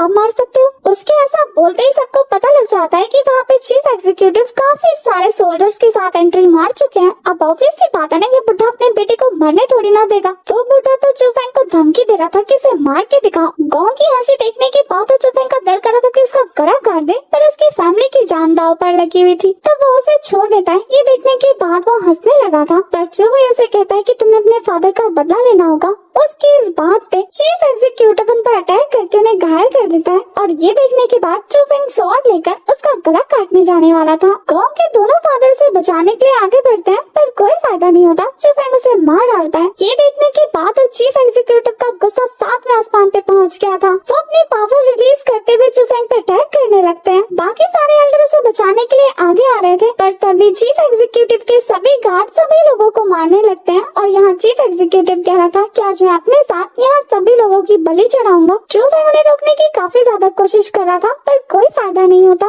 तभी वहाँ पर ग्रे रॉब यूनियन एक फॉर्मेशन बनाकर ड्रैगन स्पिरिट का यूज करते हुए उन लोगों को घायल कर रहे थे। चीफ एग्जीक्यूटिव उन्हें मारने के लिए अपनी पावर का यूज करता है, पर चूफेंग ने जाकर बैरियर बना दिया था। मौका पाकर सभी स्वॉर्ड मैन उस पर अटैक कर देते हैं, और ये बंदा सोच रहा था कि इनसे डील करने में तो उसे बहुत ज्यादा मुश्किल होने वाली है, पर अपने बेटे के लिए वो अपनी जान का रिस्क भी ले सकते हैं। फिर वो अपनी पूरी स्ट्रेंथ का यूज करते हुए वहाँ पे उसे स्पिरिचुअल बीस्ट को बाहर निकाल लेता है, जिसे देखने के बाद सबको पता लग गया था कि ये एक बैन हुए ड्रग का यूज करते हुए इतना ज्यादा पावरफुल हुआ है। सभी के सभी ग्रे रॉब स्वॉर्ड मास्टर उसे रोकने की काफी ज्यादा कोशिश करते हैं, जिसकी वजह से वहाँ पे काफी बड़ा एनर्जी ब्लास्ट होता है, और जब उसमें से वो चीफ एग्जीक्यूटिव बाहर निकलता है तो उसका पूरा का पूरा अपीयरेंस चेंज हो गया था। वो बिल्कुल एक डिमोनिक बीस्ट की तरह दिख रहा था। ये देखने के बाद सब लोग बुरी तरीके से डर जाते हैं। उसकी पावर के आगे तो ये लोग कमजोर हो रहे थे, इन्हें लगा था कि अब कोई भी नहीं बचने वाला। सब लोग बुरी तरीके से कांपना शुरू कर देते हैं,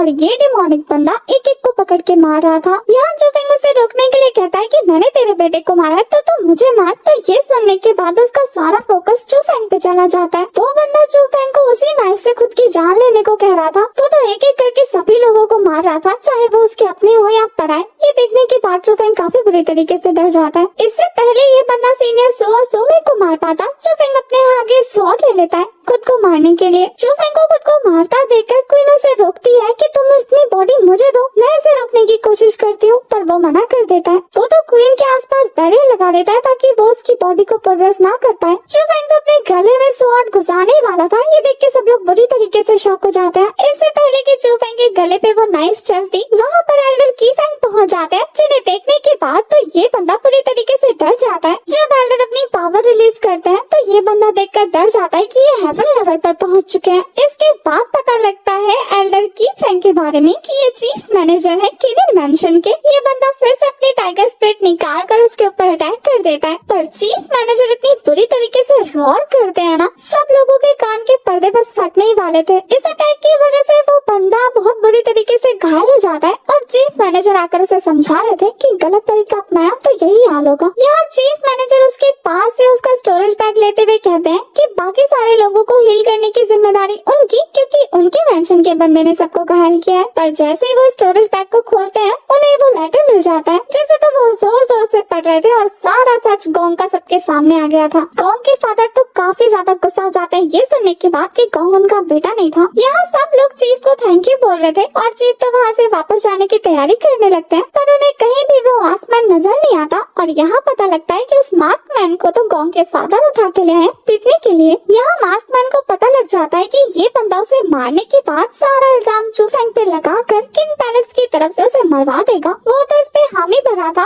और ये उसे चिढ़ाने के लिए कहता है कि मेरा बेटा मेरी तरह दिखता है ना। इससे पहले कि वो उसे मार पाता चूफेंग उसे बचा लेता है और यहाँ चूफेंग को फाइनली पता लग गया था कि चू फैमिली को मारने वाला और कोई नहीं बल्कि गोंग का फादर है। इस बंदे ने ऐसा इसलिए किया क्योंकि इसे पहले ही पता लग गया था कि गोंग इसका बेटा नहीं है और इसे बदला लेना था। चूफेंग इस बंदे के साथ फाइट करने लगता है ये कहते हुए कि जस्टिस तो जरूरी है। वैसे यहाँ उसे ये भी डाउट हो रहा था कि चूफेंग को कैसे पता लगा, पर चूफेंग बताता है कि इतने बड़े बड़े काम करना उस बच्चे के बस की बात नहीं थी, ऑब्वियसली ये तुम थे। चूफेंग इस बंदे को काफी अच्छी टक्कर दे रहा था। जहाँ वो उसके अटैक्स को डॉज करता वो उसे जमीन पे दे मारता है। ये तो उस पे अपने आइस के अटैक कर रहा था और चूफेंग उसे डॉज कर लेता है। चूफेंग अपनी फायर पावर का यूज करते हुए उसके अटैक को डॉज करता हुआ उसकी तरफ आगे बढ़ रहा था। जहाँ ये बंदा चूफेंग को हराने के लिए अपने आइस ड्रैगन का यूज करता है, वहीं चूफेंग अपने स्पिरिट बीस्ट को बाहर निकालकर उसे घायल कर देता है। चूफेंग फाइनली अपने बैरियर मेथड का यूज करते हुए इस बंदे का नामो निशानी मिटा देता है। यहाँ चूफेंग अपने फादर के लिए एक मैसेज भेज रहा था